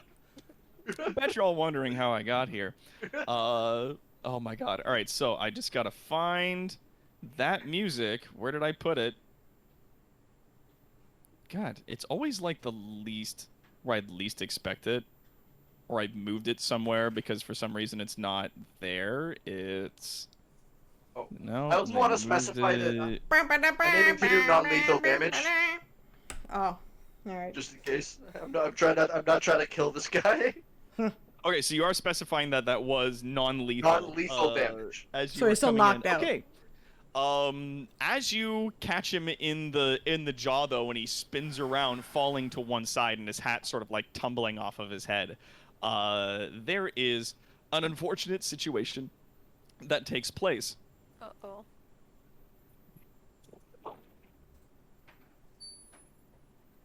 He explodes. You clock him, and as he loses consciousness, his body like turns into this bright rainbow thing that just bursts and explodes into colors of rays and shit everywhere. I'm blind, so. Everybody, make me a Constitution saving throw. Is this an area thing? It is an area thing. Can I use a dexterity saving throw to get back? I'm gonna- still has our bonus because I'm concentrating on the. It is not a dexterity save though for it because it is an area of effect, but it's not something you can necessarily dodge. So that you gave me how much to or just advantage on Constitution Yes. saving throws? I believe so. And it's also a magical effect. You have advantage on Constitution saving throws because of the buff that the druid gave you. And it's a magical effect. And also +3, so 13. Cert 13. Okay. Okay, and Oof. that's a big oof. All right. So Everybody? Cyaces and Vrail. Jesus. You guys are good as you watch effectively this gnome turn into like a technicolor dream fuck and collapse in on itself into like a singularity and then explode into this like this nova of radiance. The two of you guys are okay. Mostly, Vrail, you are saved by purely for the virtue of the fact that you're blind. Like, you hear him going, and you just like put your hands in front of yourself to brace yourself for it, and you're good. I have so many layers of the- magic resistance to this anyway. And I'm gonna say Cyaces only survived this because Cyaces is standing in the shadow of Vrail. I appreciate of that. This fucking explosion. Everybody else, you guys take 10 radiant damage as this thing just bursts into rainbows, this shockwave that rockets through, pushing down some of the smaller huts that are just closer to you guys around the lake. And the water of the lake returns to normal. Oh, Sploosh. so this explosion there was actual force to it as well? I'm gonna say sure. Like, there was inertia being put on me. Can I do that cool thing where I get pushed like backwards by the explosion? Like I'll still take the damage, but Yeah, sure. can I do that thing where I'm like standing and I'm bracing, but it like pushes me back and my legs dig like sweet Oh, long fuck yeah, trenches dude. Get in it. the grass, like, yeah. Get in there. How much Alright, damage quick. was that? 10. That was 10 radiant damage. And I go, fuck! And I fall into the water. Yeah, you are to like your vision actually clears almost immediately now that all of this mess is done, and you're like up to your waist in water. It's not very deep. Oh, okay. Alright. All right, and so now you stand within the within sort of the ruination of this small village, sort of in the lake and around the lake. What are you guys getting up to? So Vrail raises her scimitar up over this guy. He's gone. He's gone? He's just He disappeared? exploded. Oh, he exploded. Yeah, he Exploded. exploded. Okay, He it wasn't just collapsed and burst. so it wasn't a radiant effect that was a contingency upon his death. It was just he exploded. Yeah, he exploded. The radiant effect happened when he died. Okay, well which he's was then he he exploded. then he dead Uh, anyway. Yeah, he did. He did anyway. All right. Oh, he needs some milk. All right. Well, then I start searching for the door of this thing. All right. He fad poofed. Yeah, with your 18 and like you guys saw I down into the lake, you guys can see that it's like down maybe about 15 feet or so in the water. You can see the sort of like magical portal that's obfuscated a little bit by the murky water of the little pond here. All right. It looks shallow, except for this one spot where it kind of like goes down and then to one side and disappears. I am going to. And that's right, Kara. It's Pride Month, so it's the Great Gay Wizard Higgle Great- Swingenstaff. Yeah. Keeper He's kind of rainbow breathes as heavily. fuck. Keeper kind of breathes heavily and like still kind of like dealing with the fact that he just took a big blasted damage.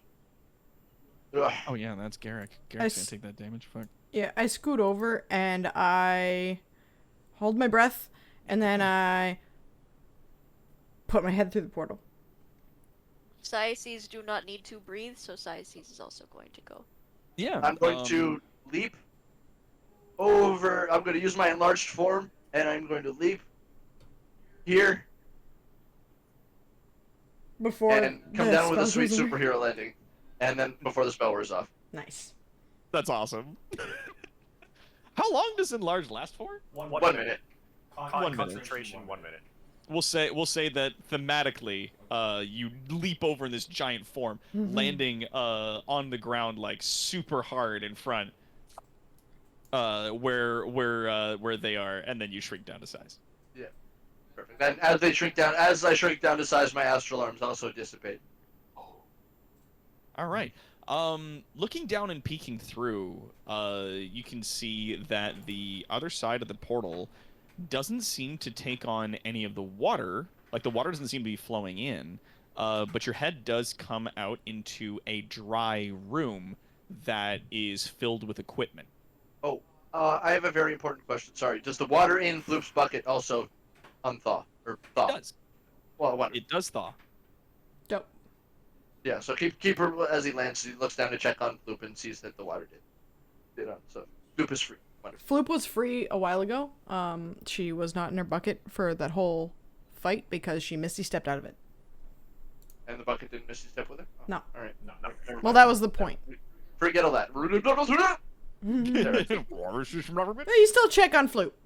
Pat, Yeah, pat. still check on We're gonna Floop just All right. sploots on the ground on all fours like a very, very tired frog.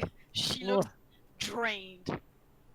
Zax turns to the rest of the group as he's like harnessing him in like tighter to the spider mech and says, "Are we going in?" Fire healing. I take my head out.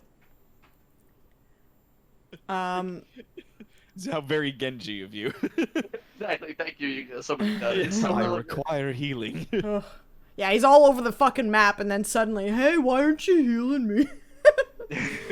Zips around. You keep jumping around like a Jack Russell fucking terrier. I can't heal you. All right. So I tell the party, I wasn't able to see him, right? DM? I wasn't able to see him? No, when you look through the portal, you see it's a room that's got a bunch of equipment in it. You can see that there's definitely tracks of like foot traffic coming in and out of that spot, and there's like some wet on the floor where you are. But the room itself is made from wood, both the floors and the walls, and it's a thatched roof. And from what you can see out of like the open door that leads to like a wooden bridge, a rope bridge with wood. And out one of the windows, this room appears to be in the boughs of a massive tree. So this portal seems to go to another one of these houses. Maybe not in this small place, but Oh yeah, no. The room I'm telling is up in the this branches is of a big this is Oh. the thing that I'm telling to the party. So it looks like these the portal goes to another one of these buildings, up a tree, either and I just stop and I look around up into the branches of the trees. Like, so you stick your head back through the portal and look No. Around here. around here? Yeah. Trying to see Even, like- if we can find what tree have a big thing. Yeah, I want to see if there's a building in one of the trees nearby from where I'm standing. If you want to take your 18 passive, you can, or you can try to roll. I'll take the 18 passive. Yeah, with the 18 passive, like, looking around at the trees, none of these trees look like they'd be big enough to hold the Alright. room. Like, you can see from the branches of the tree, that you can see through the portal there that, like, it's pretty... You're pretty confident that, like, it's nowhere near here. Alright, it doesn't look like it's anywhere near here. But it does have a back exit, basically. Which means there is no way that he's still in the room on the other side of this portal. Unless he's invisible. And just waiting. I can detect those. Fantastic. I'm gonna need 10 minutes for it though. Either we take a rest, like we make camp in one of these buildings and wait, or we go now. She looks to the rest of the party.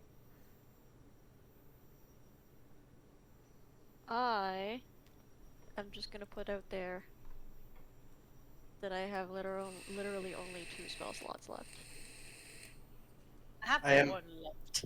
I have one level, one of my like highest level spell slots left, which I am saving specifically to moonbeam his ass.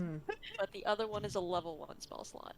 My last spell slot that I have available was to moonbeam him with Diocese. I am very injured. All right. Well then, how about this? Zax, that little toy you have on your shoulder, can it leave your shoulder? Yeah. Can it like see stuff on its own? I can't see through it.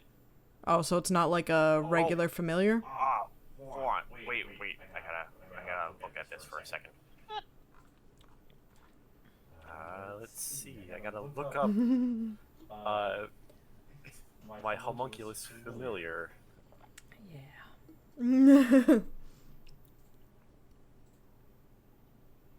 I'm pretty sure homunculus familiars you can't see out of because they're not like summoned minions or anything like that. Well, look it up, because if it's like, it is like the Find Familiar spell, but We'll You know. double check.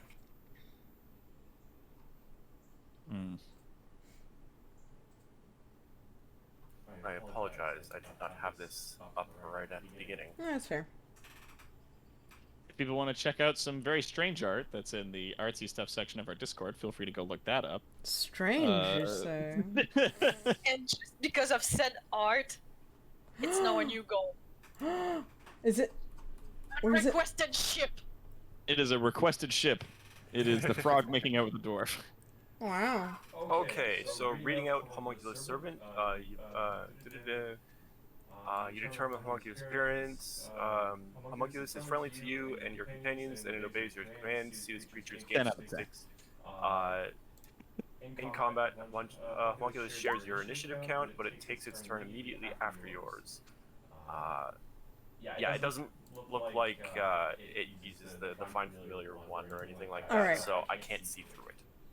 You can't see through it. Alright, so how does this machine creature work? Can you speak to it? Can you, like, is it a long distance thing at all? Not really, no. Hmm. I I can sort of command it about, and it helps me out with stuff. But and I can cast through it.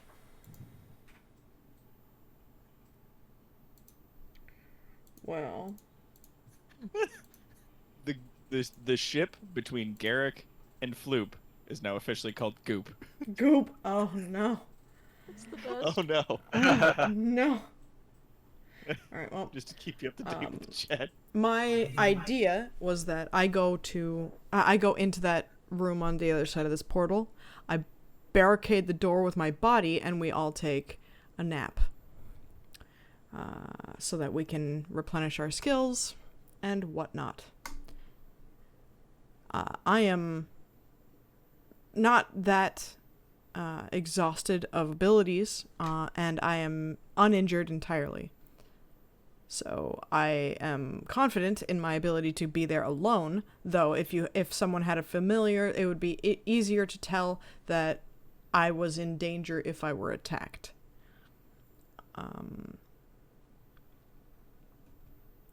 What say you all to that idea without that safeguard?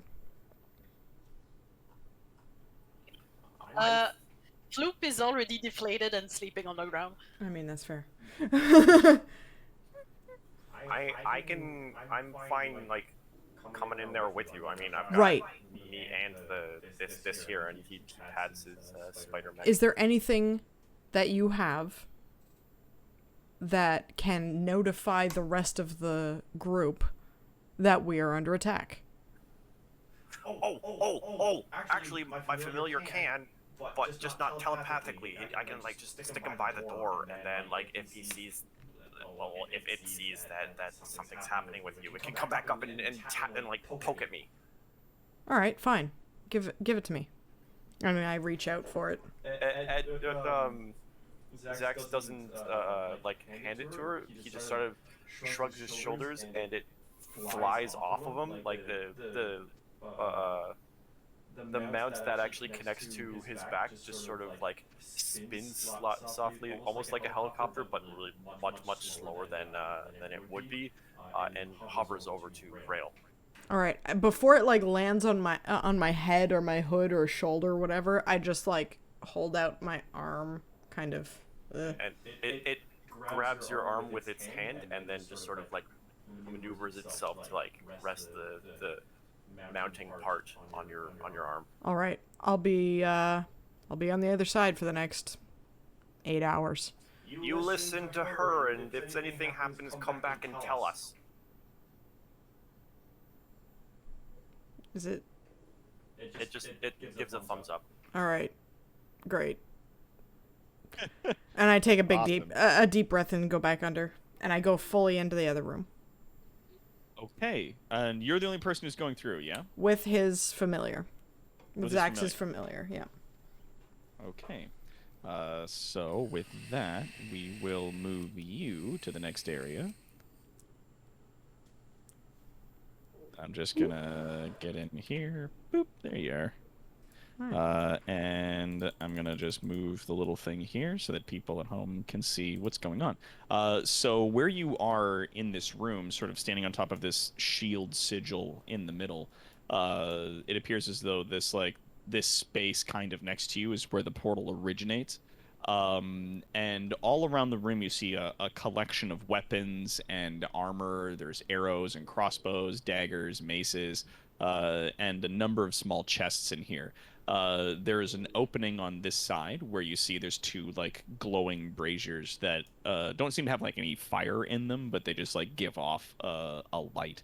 And then through that area there's like a sort of a root wooden bridge that then goes to sort of sets of a rope that act as a rope ladder that leads up into another room. Where you, because you're tall, I'm going to say, can see the end of a long table. Well,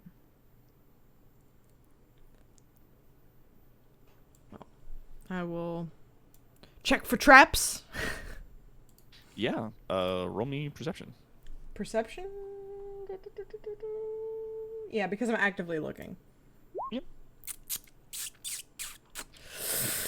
I'm gonna say that your senses are too distracted, just trying to keep an eye out for any possible fucking sign of Bromo Nubs, to be sort of distracted by the potential of traps in the immediate area. All right, around dope. you. I confidently walk forward. Yeah. Or slither forward. As you slither up to that point, you hear from the room that's at the top of this area here, Bromo Nubs call out to you. You hear him say, "All right, now, hang on a second. Let's talk. I'm cool to talk. We're done. I'm all out of stuff. I'm all out of tricks. You got me. I'd like to talk to you." I give the little familiar on my arm a nod and like reach my arm out to the side as if to indicate it should leave my arm. It does. And I shoo it away back through the portal. If you direct it back to the portal, it'll follow those instructions and come through, and then come back to us. How tall is this rope ladder? The rope ladder goes up about 10 feet. All right, I go up. I just, Okay. with my snake so do you body, move up to that spot? I move up to that spot by just like Okay. putting my hands on the on the floor up top and pulling myself up. Yeah, because no, it's a rope you get ladder. right over there, you grab that thing, and you yank yourself up into that position. You see in this room that there is like a number of like bushels of flowers and berries and things, more of these like fairy glowing torches, and a large table here that's very ornate, extremely well done. Like a lot of these rooms appear to be either like beautifully carved and hewn into the trees, or sort of like the trees have grown and warped in such a way to create these spaces.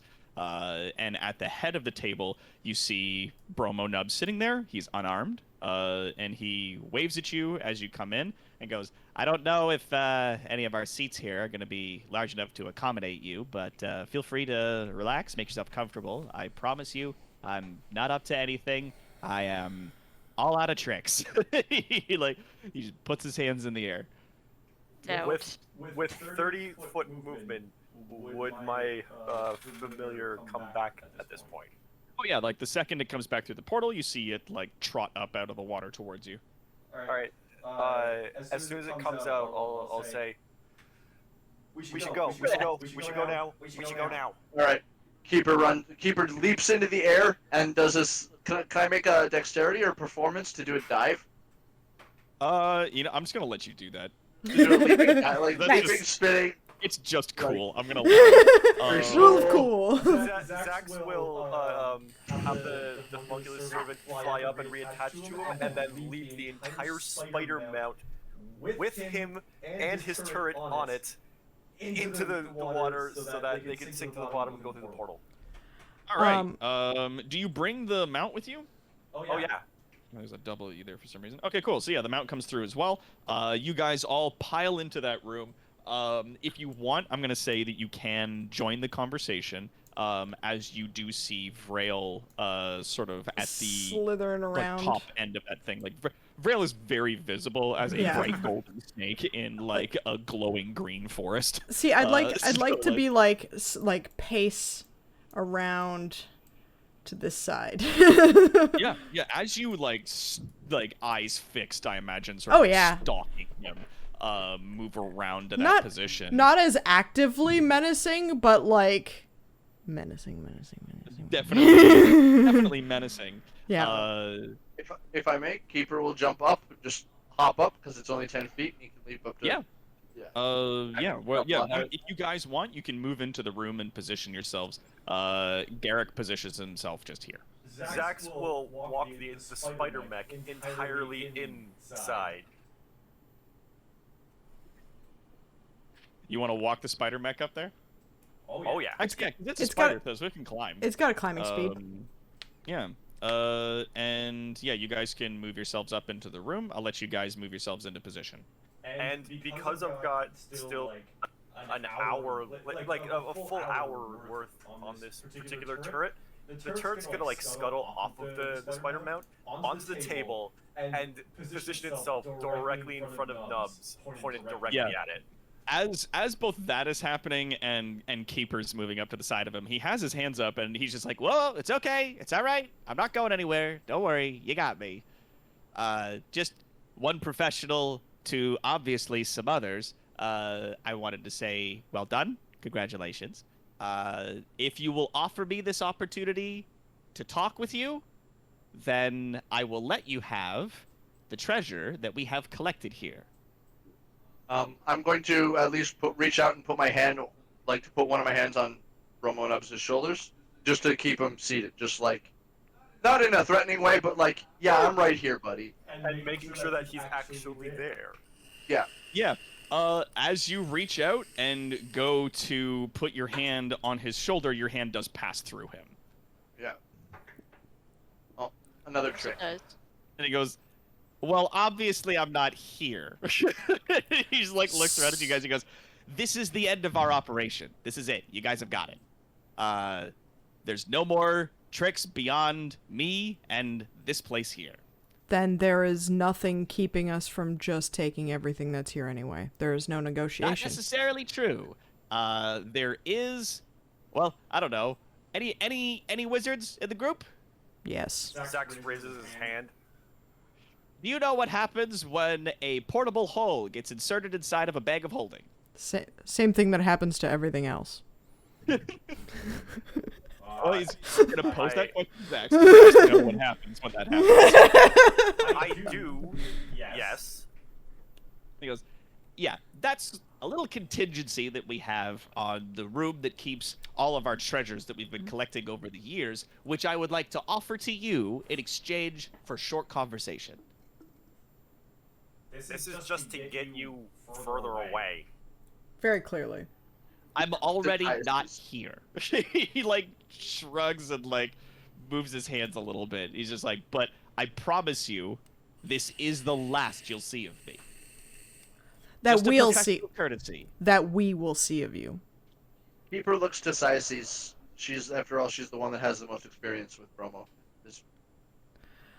Our Everybody friend is free here. to press X to doubt if they want. Our friend I here am- has been. I am very, very eager to press X to Oh get yeah, obviously. anything he Yeah, has no. to say. I'm just gonna. Yeah, Yeah, no, I'm just gonna. roll I'm just gonna. insight. Yeah, no. But Oh, rip. I mean, I already didn't believe him anyway. So like, I extra Y'all don't mad. believe him. Yeah, no. I mean, from what you can tell, at the very least, you're not sure. Yeah. With a 17, Cyaces, it appears as he's being genuine. Like legitimately, it looks like he's out of cards to play. And then what What about, about with the 23? With a Jesus, who rolled a 23? Oh, Keeper? Keeper did. Yeah, Yep. Keeper with a 23. Yeah, he's telling the truth. Like from what you can tell, with a 23, he is telling the truth. He's out of cards to play, man. That's all he's got. Society's walked that into this this is- room. Yeah. This is it. I believe him to be truthful. in And his so- work. As Vrail in was. response to that, Cyaces had walked into the room with her hands like glowing white. Ooh. But upon hearing Keeper say that, and based on the things that she kind of is getting from this conversation, Mhm. she puts her hands down. Okay. And he nods to Cyaces and goes, "All right." Good. As our friend here has seen before, this is not the only time you have attacked random travelers on the road. This is not the only time that you have attacked her on the road. You'd be correct about that. Very clearly, with an operation of this size, you have been at this for quite a while, or at least you have hit up quite a lot of people with a lot of stuff. I'll admit to it being a mixture of success and time. Yes. I assume that you have left with enough to keep yourself safe and probably rebuild somewhere else to do this again. He, at that, sighs and shakes his head. I am going to flat out tell you this once. Don't. you, and I know you have no reason to trust me, but I got nowhere else to build, and no one else to build with. All the people that I'd gathered for this organization here, we were trying to build our own kingdom, you know? We figured if we could get out of the cupboards and spaces from under people's stairs and things like that, and try to build ourselves our own nation where we'd all be free and fair citizens and whatnot, get out from under the Empire's boots, that maybe we could have a go of it. And I mean, not to be racist or anything, but you know, halflings aren't really good at much other than stealing or making shoes and cookies. Now, He Vrail offers a looks little chuckle at that. more and more offended with what he's saying as he goes on, and like she's puffing up a bit again. You don't do that with theft. You can easily get together a like-minded group of people together under one banner and farm or something. You don't need to steal from other people to take away from them. You can get your own shit together, and people will follow you. I had to. Can I make it? Okay, Can I make an insight? Let her finish. Alright, Let her yeah. finish. Like, okay. You can get Sorry. you can get your shit together, and people will follow you if you have a good enough fucking plan. And do you know how many people we slaughtered on our way to get to you? You clearly don't give a shit about these people. Or if you do, you wouldn't have been able to sustainably keep this going.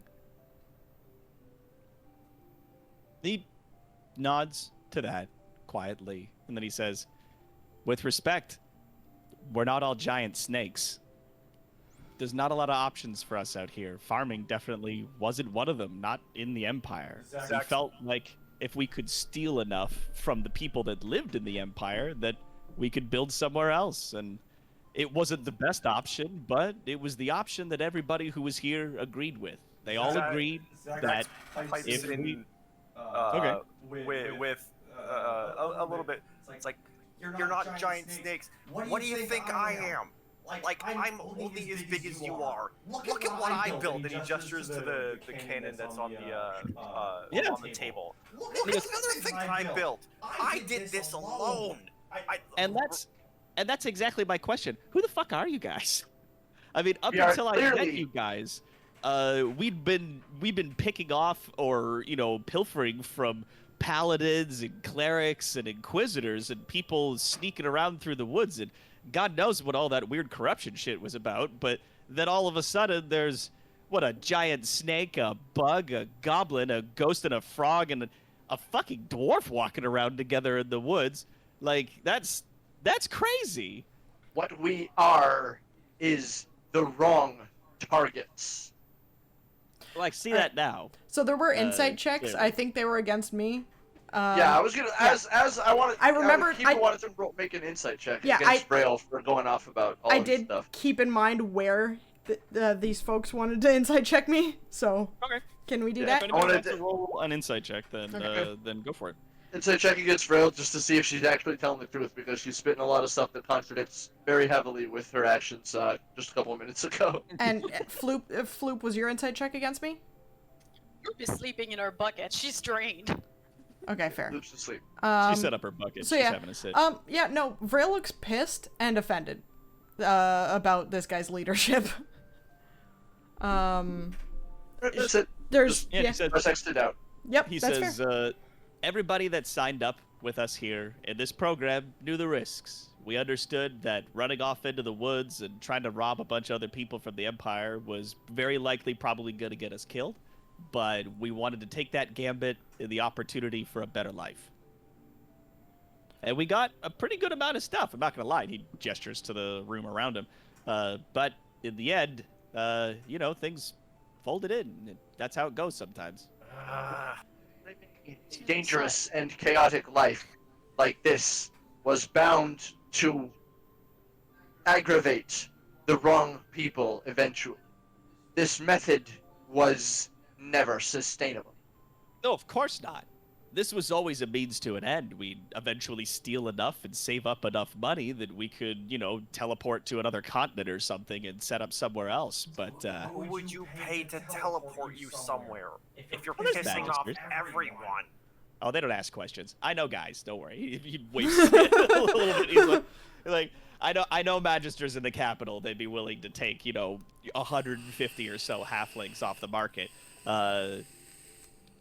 But as it stood, there just wasn't room for us in the Well, rest of the that's- empire, so we thought we'd make space for ourselves, and this is what happens sometimes when you gamble, sometimes you lose. And that is fair. And he kind of nods. Like, you definitely get the feeling that, like, he's been at this operation for potentially years and just lost everything, What? but is just like, well, you know, that's how it goes sometimes. Like, How does the Empire see halflings? oh, as halflings, it's you're not from here. No. So halflings are definitely considered like less than third-class citizens. We're allowed to stay in the spaces under people's stairs or live in their cupboards, fixing shoes and making cookies mostly. Keeper feels bad. Great. Sayasi's kind of like, it's like her face is like buried in one of her hands, and she just sighs. Go side with some other people that are against the Empire. That doesn't even need to be fighting them either. There wasn't anyone against the Empire until I met you. Go And that- north. and that and that brings me to what I have the largest problem with, Romo Nubs. Yeah. You see this motley crew of a Yuan Ti and a goblin, a Crythreen, Threatening. a Grung, and myself, a Banshee, and you don't think to yourself, what's going on with these people? They don't seem like they're from around here. Maybe I can talk to them and find out where they're from. Is there space there for us, wherever they're from? Because they're clearly not from here, and you're clearly a very charismatic person. We were not going to necessarily be hostile towards you if you didn't come out swinging at us. Also, Have you some ever of heard your of men phrase? were strapped with a very large amount of volatile fluids, which I do not. Floops kind of shines in after Sayasi's, like, after swinging at us. She just very tiredly and very pissed says, "Yeah, you should just have been a pain in my ass." And he Blurble, nods and goes, "That's entirely fair. That is entirely fair. We had been tracking your first group, Miss Ghost Lady, for a number of days before you guys had encountered us, and we had considered the notion that obviously you were against the Empire, but the Empire is the Empire, and you were, no offense, 5 or 6 people. And there was a very small probability, as we all agreed here at this table, that you were going to just eat us. So we decided that there was a greater chance you'd be carrying some interesting treasure. We could move ourselves a little bit closer to our goal and move on with our day. Sure, you probably all came from somewhere. You all definitely are capable, healthy people. We can see that.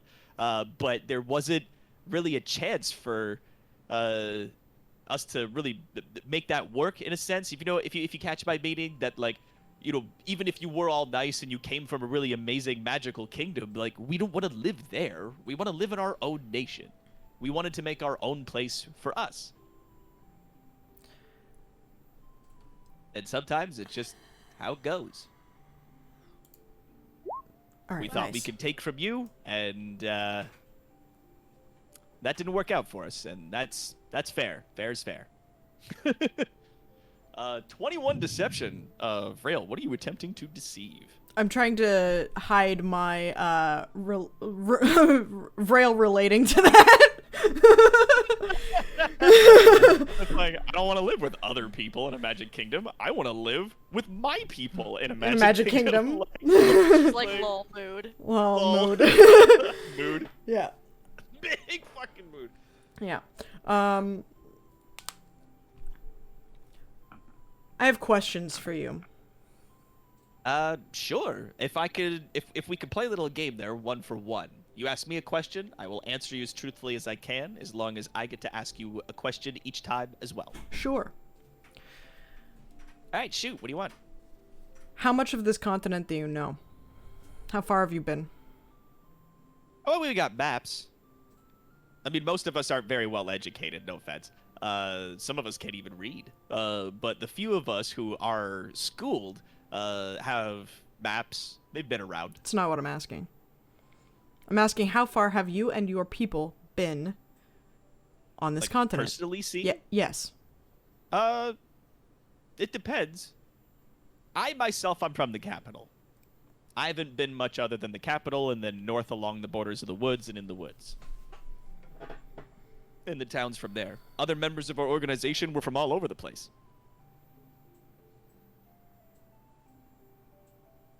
You answered my question.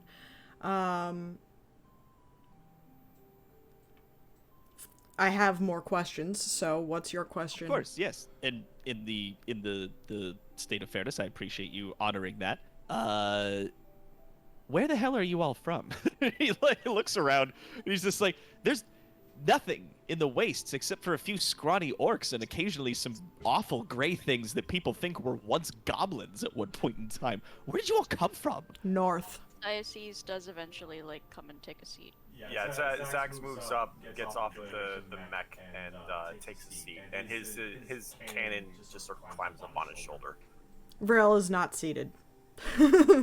Nor For could reasons Rail we be seated understand. if they wanted to. Vrail could absolutely be seated and has been seated on her own coiled tail. Well, yeah, She is not. in the chairs. Yeah, you could sit on the floor and still tower over everybody if you want to. Yep, she isn't.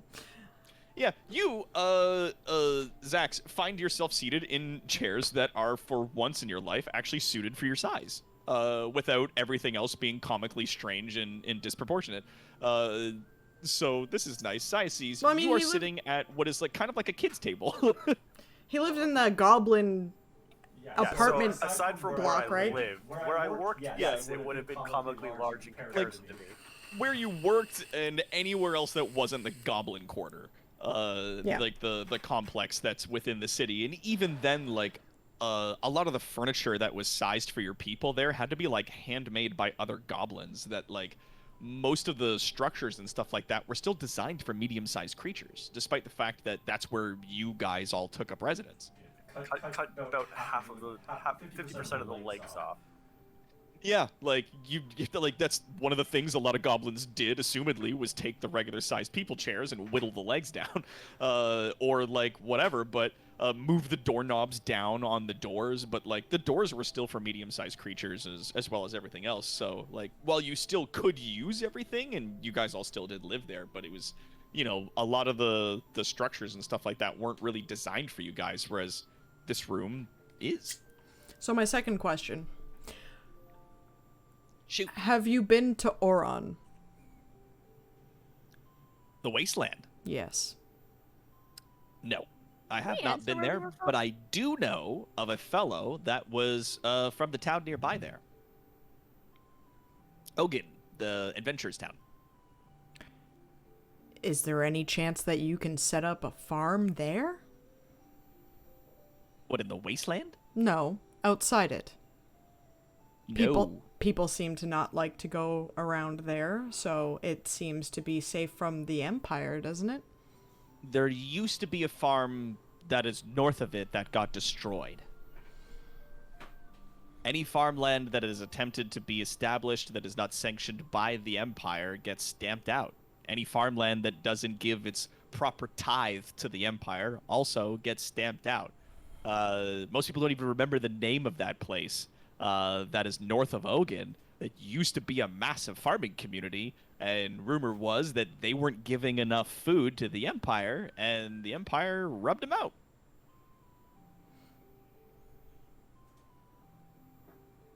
Can we answer where we're from? Yes, I did. I feel. Yeah. Okay. Alright, I must have missed it somehow. What is your second Oh, yeah. question? I said north. Actually, wait, no, you said north. Yep. Uh, And then I said, "What is your?" So I have a second question. yeah. So you're clearly all like from a kingdom. Yeah, and he's kind of looking around to everybody at the table, like, What makes you think that? well, because I'm looking here at a giant golden snake, a bug that fights with its hands, a goblin artificer, a ghost, and a frog that shoots a lot of lightning. And I don't know what the fuck the dwarf is doing with you. Garrick, during this whole conversation, has been standing over sort of like against the wall there, fuming. The entire time he has just been like just red in the face, just fuming over there quietly. He's like, clearly you're not from the wastes, so, and there's nothing north of the wastes. I mean, I'm happy for you guys if y'all found like a cool, monster commune or whatever to live in, but I gotta tell you, I don't know if that's gonna work out so great. Well, looking around here, who do you think looks like the monster to us? And Zax looks directly at Nubs. Like, not like pointedly, but like... Yeah. No, he points at you and he goes, "I see what you're doing," and I respect that hustle. I do. But yeah, I mean, monster is a term of being other or outside of the norm, and the norm is established by whoever's in charge. The person in charge of this land, very typically, at least at present, is the Empire of Light. We Vrail barely looks made around. the cut as halflings, so. Vrail looks around. I don't exactly see the Empire here. That is by design, yeah. So, who's in charge? It's not like they're omnipotent. It's still their forest. And no, you're correct. They're not omnipotent. They're not omnipotent, and you were able to keep a gathering here for however long you have. Which means either they don't care or they don't know where this is. Yeah, the trees let us stay here for a time. The trees He let kind of you? like pats the wall that's behind him. He goes, "Yeah, But not really, considering he's an illusion. Well, he like yeah." Well, motions he does to it do with that. his hand, but Yeah. like he makes the motion. Yeah. It's the thought that counts. Yeah. But he kind of like he pats the wall behind him and goes, "Yeah, the trees let us stay here for a bit, but only so long as we're here doing what we're doing, and once we're done, then we leave, and that's that." So what's your plan now? He kind of like you see him like kick his feet up on the table and like lean back in his chair and put his hands behind his head, which his body doesn't make any sound when it interacts with anything, clearly. Yeah. But he kind of like kicks back and just is like, "I don't know. I think I'm done. I think that's about it for me. I'm gonna, I think, maybe try to catch a boat somewhere in the distance, just with what I've got in my pockets, and hope wherever it is I go is maybe a little kinder to folks like myself." Well, hopefully you run across the people who didn't die, because we didn't kill everyone. Yeah, most of those people are gonna probably head back to their, masters and homes and whatnot, or try to eke out a living in the woods as long as that's permissible. We sent some of them to where we are from. Whether they choose to go there or not is up to them. I guarantee you it will be safer than being in the Empire. He gives you like a warm, genuine smile. And he goes, "You know what? I'll think about that. At least for them. As for me, I think I've worn out my welcome. This is certainly the last that you'll ever see Hey, of Bromo Nubs." You still have to tell us Stop about the- the treasure. And he disappears. God damn it. Now, you see in the chair, where he's vanished is a small golden ring. Can I reach down and pick it up? Hold on, I might have thing. It is a golden ring. You can tell when you pick it up that it actually sized itself to be worn by you. Oh. I'm not gonna put it on though. Yep. Yeah. I will put it in a pouch. One of my helpful pouches. Do I see the ring resize Oh. itself? I'm gonna say yeah. You're standing right there. Actually, I'm gonna hold it up for the rest of the party to see, so that they can all see that I have it. Yeah, that you picked up the ring. Actually, Zax, you would know as an artificer that magic items will typically resize themselves to the user within reason. Yeah. That like magic swords and rings and armor and stuff like that will typically shift and resize itself to fit new bearers. He'll point at the ring and say, that's magic. I wouldn't put it on until we identify it. Well, if somebody wants to Agreed. take an hour to identify it, anybody can. Unless you Well- got a spell. I do believe we all are in need of rest. Yeah, I'm going to This search this keeper place. kind of looks around. Seems like a more comfortable place to rest for now. Sure. I'm gonna search this place and specifically for any of those like portable hole bag of holding traps. Yeah. So as you're kind of like poking about, you do. Well, which direction do you check in first? Actually, you know what? We're just gonna blow past it because he did Nope. tell you about it ahead of time. Yeah. You do see that like attaching to this area, there's a number of rooms. One of them is like a kitchen area where there's a bunch of food currently stockpiled, different preserves, some fresh produce, and like a cooking area. There's also a small eating area that's attached to it. This is all off to the side over here. Down in this direction here appears to be his private quarters.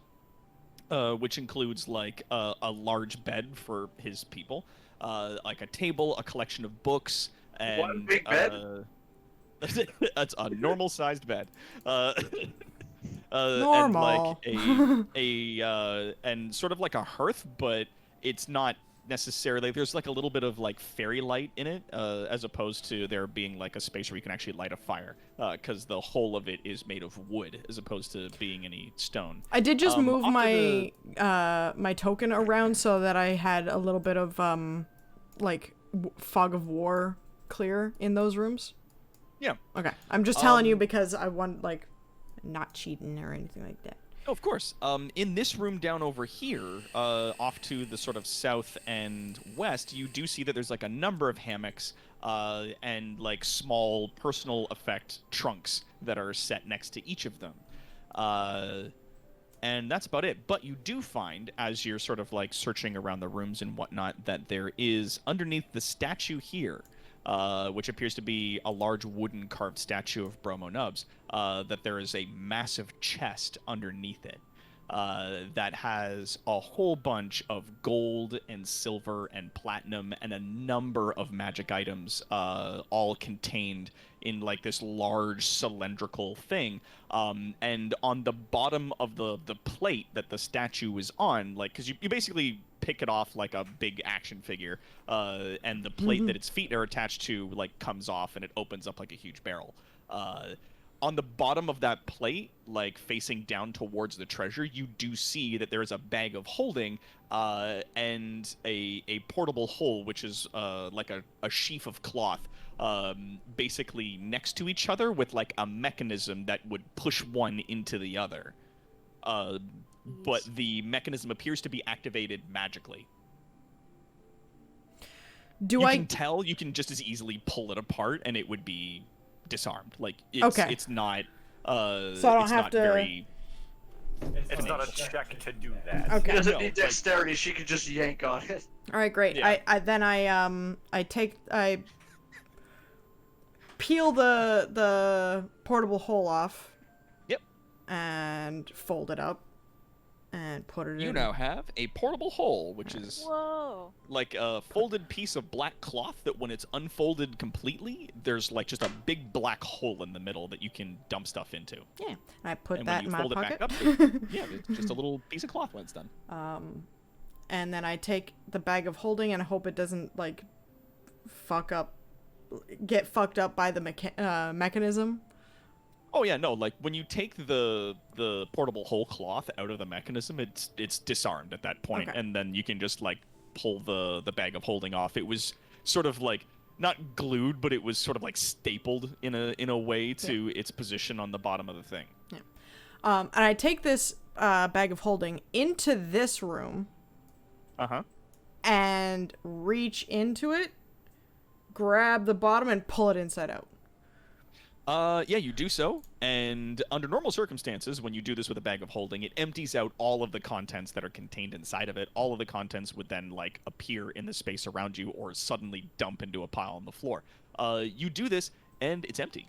All right, dope. I put it You like do this, together. and Bromo Nubs God damn it! And then all of my held actions trigger at once. He tumbles up, he's got like a snorkel.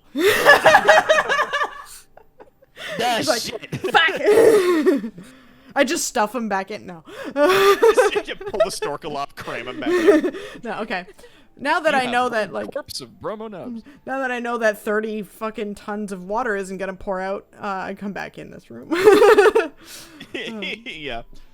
For the folks at home who are not terribly well versed with D&D, just so that they have an idea as to what's going on here, when one object that creates an extra dimensional space, like a bag of holding or a portable hole, or like there's multiple other objects that do similar things that have like a bag with an extra dimensional space inside of it so you can hold lots of objects.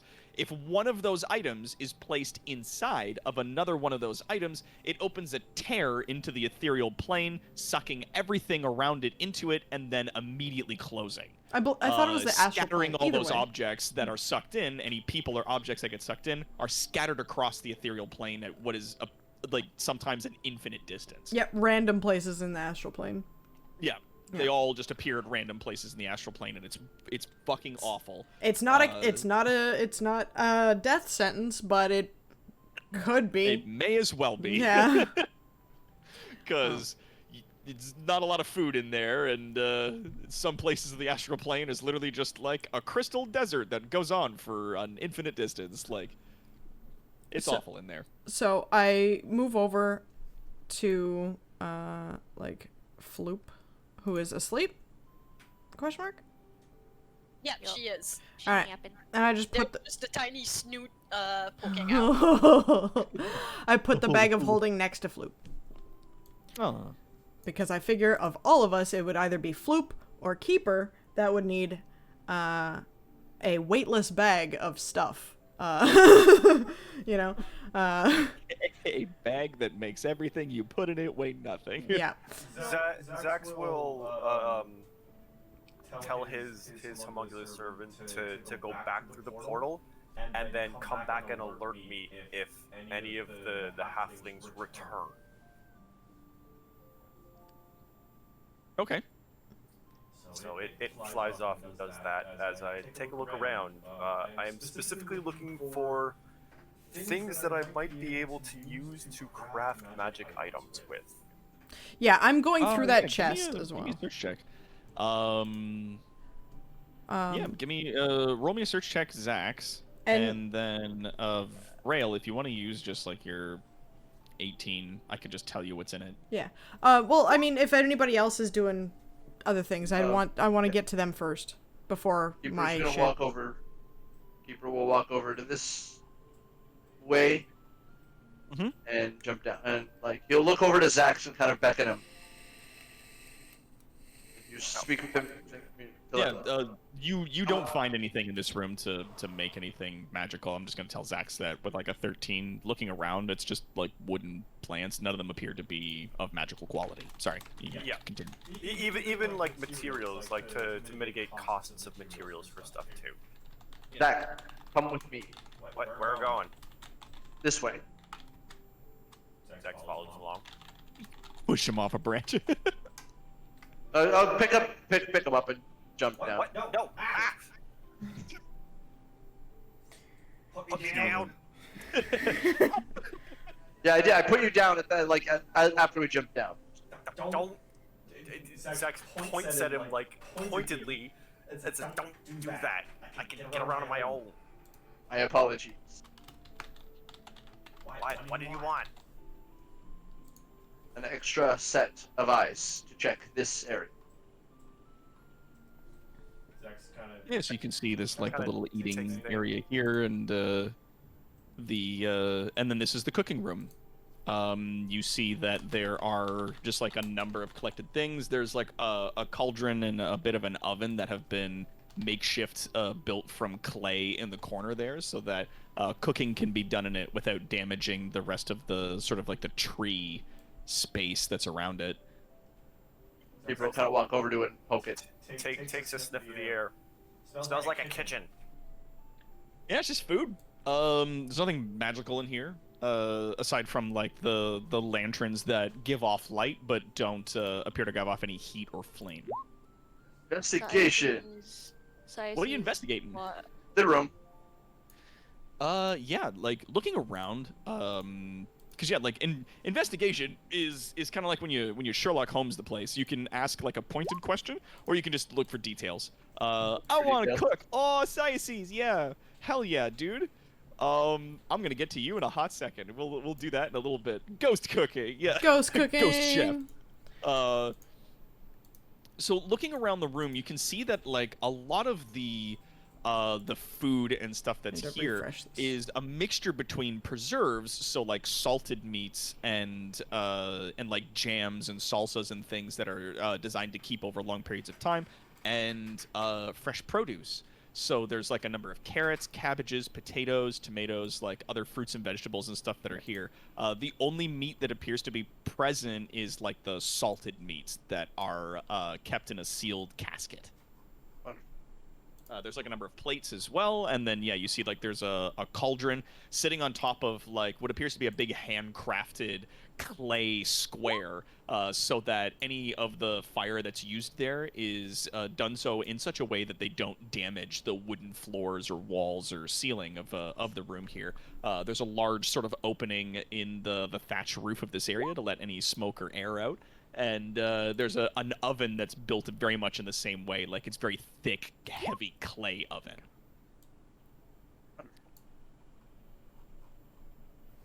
Zach looks back up at Keeper again. Yeah, this is a kitchen. You know better what to look for. To me, it is a kitchen, but to someone like you, who sees what most do not, it might have been something different. And then the Keeper looks up and sees Sciaces. Zach sort of makes a cursory glance around. Looks like a kitchen. Looking around, you're like, it is a kitchen. I don't know what the fuck you're talking about. Like, I don't understand what all the hype's about. But yeah, it's a kitchen. Like, it works. But you definitely like. I mean, I don't want to say you get like a homey feel from it, but it definitely has like big home feels. Mm-hmm. Like it looks like it's well maintained and it's comfortable. It's Yeah, a fucking kitchen. It looks comfortable. Not only is this a kitchen, this is a halfling's kitchen. And it's my like, despite the size. fact that it was a criminal operation that was running out of this place, and despite the fact that it was, you know, being run by upwards to 100 to 150 of these people, this space that's in here was well maintained, was kept clean, and doesn't really have any of like the usual trappings or markings that you would see from a place that's like a military kitchen or something like that. Like, it's still very homey, the space. I'm gonna go check by the entrance where all those snacks and stuff are. And actually, to answer your question, Rainer, there are no cookies in this space. From what you can see, there are no They cookies were or sweets evil. in here at all. They were evil. Or they maybe were just terribly sick of making cookies. Like, Just I rare. could tell that's a keeper based on what you heard him talking about. Like, this cooking space appears to be like intentionally bereft of sweet baking materials. Which is a That, shame. that works really. well for me. Keeper doesn't necessarily have a sweet tooth, considering he's mostly vegetarian. Yeah, like there's stuff here to make bread, but there's no like sugars or icing stuff or anything like that. I continue looking through the stuff. Thank you, Zach. Just turn around. Thank you, Zach, for your help. Did you want to go? Did you want to go cook in there, Siaces? Yeah. You want to cook in your kitchen? Yeah. Yeah. Now that I Everything am back, Floop will all wake there. up.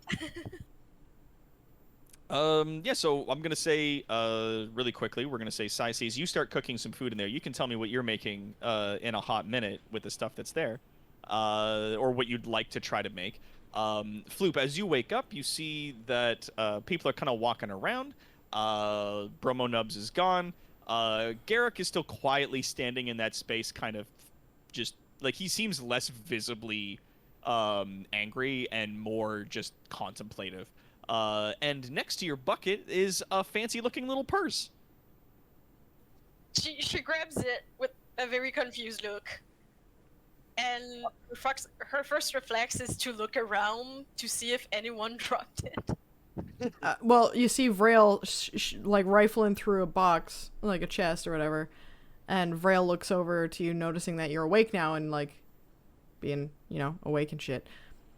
That's a bag of holding. I figured out of everyone in the party, you could use it the most. Her eyes just light with sparkles and friendship. Sparkles and friendship, baby! She looks I at did it this and to she's like- myself. I did this to myself. And she's like, wow, you can put so much moss in that. Thank you. You're welcome. She just like attaches it to her belt, and she proceeds to waddle towards Garrick, and she looks at him and asks him, "Are you all right?" With genuine concern, because friendly Froge. Friendly Froge. He kind of like gives you like a quiet nod and goes, "Aye." And then you see him reach into like a panel on the back of his like sort of steampunk pack that he wears on his back there. Yeah, he's an fine. insight of 5. Yeah, he's what are fine. you trying to figure out? He's fine. It's whatever. He's fine. You see, you see him take out like the little metal plate that he had from before, that thick like 1 to 2 inch thick like metal plank, and he takes out a little chisel and just like without use of a hammer just drags it across some of the writing that's on the front of it, putting like a healthy scratch through the mark. Rail's trying to detect the glimpse of romance. Maybe that's what she sees instead of like, nah, he's fine. Maybe he's just being tsundere towards Floop. Yeah. Is that dwarf like our frog? That's weird. Ugh. Goop for Goop forever. Aw, you guys are Gross. adorable. gross. I mean dwarves. I mean Gross. dwarves, not frogs. Because I mean, come on. Yeah. I've seen weirder happen in some of my D&D games, okay? Oh please, we're all on the internet. We've seen worse. So looking through the chest there, you see a number of things. Right off the top, there is, I'm going to say, I'm just going to give you big round numbers for this so it's easier for you to add. There is easily 1,500 gold pieces. Oh, just there is in a gen- Oh, yeah, okay. there is another 1,000 silver pieces. Mhm. And there is 100 platinum pieces, Jeez. as well as a number of other objects that I will describe to you as they were magic items and they require identification mostly. Yes. You see like a wizard's hat, but it's made of straw, Nice. which is weird. you see a small stone that has a symbol carved into the side of it. Uh-huh. There is a lantern that appears to only allow light to come out one side of it, and the side where the light comes out of this small iron lantern has a sort of a sigil of an eye designed into it. So, like, where the light comes out appears to be like an eye. There is a ball of iron bands. So like a rubber band ball, except it's all metal. There are 2 rods in there that have, on one side of it, it's like a bull, like a bull's head on the tip of the rod, and on the other side of the rod is a button. No! Oh no, what is this? No, no. You see a small glass bottle filled with swirling smoke. There is a small leather pouch containing some glittering dust. There is 2 other small leather pouches. One of them that has, I'm going to say, 6 little beads in it, little black beads. And the other one that contains 8 beans. Little bag of beans. This is what we came here for, guys. These 8 beans. These 8 beans here. There's also a jug, like a pitcher-sized jug that's made of clay that has multiple spouts, all with corks jammed in them. Oh, wow. I mean, yep. Yep. And then there appears to be a shield. But it looks as though it's made of glass. Is Alright. that what I think that is? I know a couple of these out of game. Zax can make a few of these already. Yeah, but that doesn't mean Vrail knows, so I'm not saying shit. And that's the list of stuff? Mhm. All right. I take them out individually and start putting them on the table. Okay. That's what I wrote Silver, down. 100 platinum, 1,500 gold as well. Yep, 1,500 gold's next to my name. Yep, it's right at the top. Oh, there it is. Okay, Yeah. cool. I did miss that. Yep. Sweet. Hey, it's not. How's the necessarily chest what I look? thought it was. How's the chest look? Yeah. Just the chest. Oh, like the thing that it's all inside is just like a big wooden cylinder. The lid of which is like the stand for this statue. Gotcha. So it's like the statue itself was the container, kind of. Yeah, like All the right. statue, the base of the statue was the lid of this container, and it's like built into the floor and the wall behind it. Gotcha. So like you could put stuff back in there and put the statue back in place if you want. I'm putting the statue back in place once it's Okay. emptied. And I put all of these things on the table. All right. Flute will waddle up to it, and she'll look at the things and look at Vrail, kind of silently asking if she needs help knowing what the fuck it is. For an individual, this would take an hour per thing, and there's 11 things here. So if anybody has a spell for it, I look to Floop now that I see that she's like giving me the eyes. Do you have a spell for it?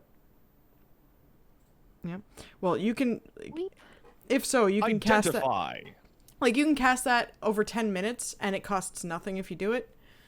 Mhm. So, alright. Yeah, and so for the identify spell, you choose one object that you touch throughout the casting of the spell. If it's a magic item or some other magic-imbued object, you learn its properties and how to use them. Whether it requires attunement to use and how many charges it possesses, if any. You learn whether any spells are affecting the item and what they are. If the item was created by a spell, you learn what spell made it. If you instead touch a creature throughout the casting, you learn what spells, if any, are currently affecting it. That's very cool. Yeah. All right. She could ritually cast that For every 10 minutes, then identifying them everything should only be 2 hours. 2 hours, right? Yeah. She's She's gonna That being identify said- it slowly. I will sit and identify something by hand, basically manually, so that it will reduce her time by 10 minutes as well. Okay. All right. So, let's Zax see. is off in another room and not seeing any of this. Much I to will- my chagrin. Keeper, once it's been decided that Loop's going to identify these things, Keeper will place the small gold ring from what we found on the table. All right, back up to 2 hours. Yeah. I will identify the shield. Yeah, same. Yeah. You can identify magic during a short rest from the Dungeon Master's Manual. I just wanted to double check the wording on this because I was like, I know you can identify something without using the spell, but it requires a short rest, which is an hour's worth of time. And at the end of the short rest, you gain an intuitive understanding of how to activate any magical properties on the item, including any necessary command words. Yep. So which item do you pick to identify during this time? Vrail, the glass shield. Yeah. The glass shield? Yeah. Okay. And so I'll do you first, and then we'll go through we'll go through Floop's identifying of the objects. I mean, it takes a long enough time that eventually Zax, like, you would come back into the room and see everybody identifying and sort of cataloging all the treasure that they found, and you can join in with them if you choose. Oh, definitely. There's 2 things I want to do first before I start identifying anything, though. First, Okay. I'd like to check out the room that I'm in currently to see if it's only. It looks like it's only weapons and stuff like that. And I just want to make my round in here just to make sure that it's like only weapons and stuff like that. Yeah, and considering it's looking going to take through us the 2 room, hours. You see there's like a number of short bows, crossbows, like maces, daggers, arrows, and bolts and stuff like that. Like, it's a small armory intended for halflings, but there's nothing magical or extraordinary in this space. Okay. Then I will tell my spider mount to stay here and alert us if anything comes through the portal, and then go back out and see this mound of magical items on the table. Yeah, so it nods at you, and then stays in the room. Zax thanks him and goes, well, there's quite a few things here, huh? All right. So I'm gonna do Vrail first, and then you have the identify spell as well. Do you? I do not. Zax? Oh. No, I don't. But, however, I know several of these things because I can actually make at least one of them with my Artificer infusions, like currently. You can replicate these abilities, yes, with your own design. But if you come across another magic item, then like it's assumed that like it's of different construction, so you still might need to like kind of fuss it over to see what's what. And I was not going to say that I can automatically like figure out how to use them or anything like that, but I can say, hey, I think I know what several of these things are, but not how to activate these specific ones. So he walks up to the table and he kind of like glances about it. He's like, he points at the Would they kind of. would they be of the same shape though? These are magic items. Like if you made like a rod of fireball, it wouldn't necessarily look like the same rod of fireball as somebody else's. This is an exactly. educated. This is more of a highly educated guess at what these are, not a specifically. This is what this is. This is. It's an educated guess, not a mechanical identification. Okay. Yeah. All right. So Zax walks up to the table and points at the clay pot with a bunch of like little spouts and corks in them. Mm-hmm. And it's like, this is an alchemy jug. At least bear Looks in like mind that this is what it looks like to me. But if it is, then this thing you can choose like a whole bunch of different liquids at the beginning of a day, and you can pour it out, like stuff like wine or water, or mayonnaise, like a bunch of different things. It's Good God, interesting. that's gross. That's interesting because there are many alchemists in my people's upbringing, and I have never seen that thing before. Maybe Looking they at just, it like, gross. maybe they just use regular alchemy instead of like a magical thing that makes liquids. Yeah, yeah. He looks over at the covered lantern that only like is lighting out one side. This, to me, looks like a lantern of revealing. Mm-hmm. And so if you point this and like wherever you're pointing at, wherever the light's hitting, it'll reveal invisible things if that's what it is. Yeah. So you can, if you want, you can like grab an item and like look it over. So you can also take one thing and then Floop, I'm gonna say like we'll just go through and say you use identify and the rest of things, and I'll walk you guys through how that works. All right. And then we'll go from there. Zach's What items does Zach pick up? Zax will pick up the jug and sort of try and confirm the things that he's pretty sure of. Awesome. So I'll get to you after Floop. So once Floop is like I've done with the explanation of her stuff, then we'll get to you with the jug, and we'll get to Vrail with the shield. And then we'll cut over to the cooking that's taking place in the kitchen, because as you guys are doing this, the wafts of delicious food smells come up through the trees towards you. So tasty. Better than Mama. Yep. But I will. I hope you're stopping. Zax will 100% stop his identify if his homunculus familiar comes back and alerts him, though. And that's like to let you know that there's something happening on the other side of the portal. Is Specifically, if other Yeah, halflings specifically are if there. like halflings come back and are there, you would want to know that. that right? Okay. And yes, So during this meditate? time, while you Yeah. guys are doing this, Keeper is meditating. Mm. A steak and roasted potatoes for the meat eaters. A double serving of steak for Vrail in lieu of the potatoes. And for the herbivores, a lentil soup and spring green salad with berries and walnuts. I'm going to say you absolutely find all of these things. The steak meats that you find there are cured meats, so they're still very good quality, but they're like salted and preserved. So you can still like cook with them. You can still fry them and cook them up into steaks, but it does take like a slightly different shape in that time. Yeah. Did Keeper find the halfling booze supplies? This is Mercenary Pen. There is, actually, alarmingly enough, Mercenary, no alcohol here. What? What? This operation appears to be entirely dry. What? I know, heresy. What? Now, I want to ask a very These important fucking question to halflings. KC. KC, when Floop casts Identify, how does that spell take shape?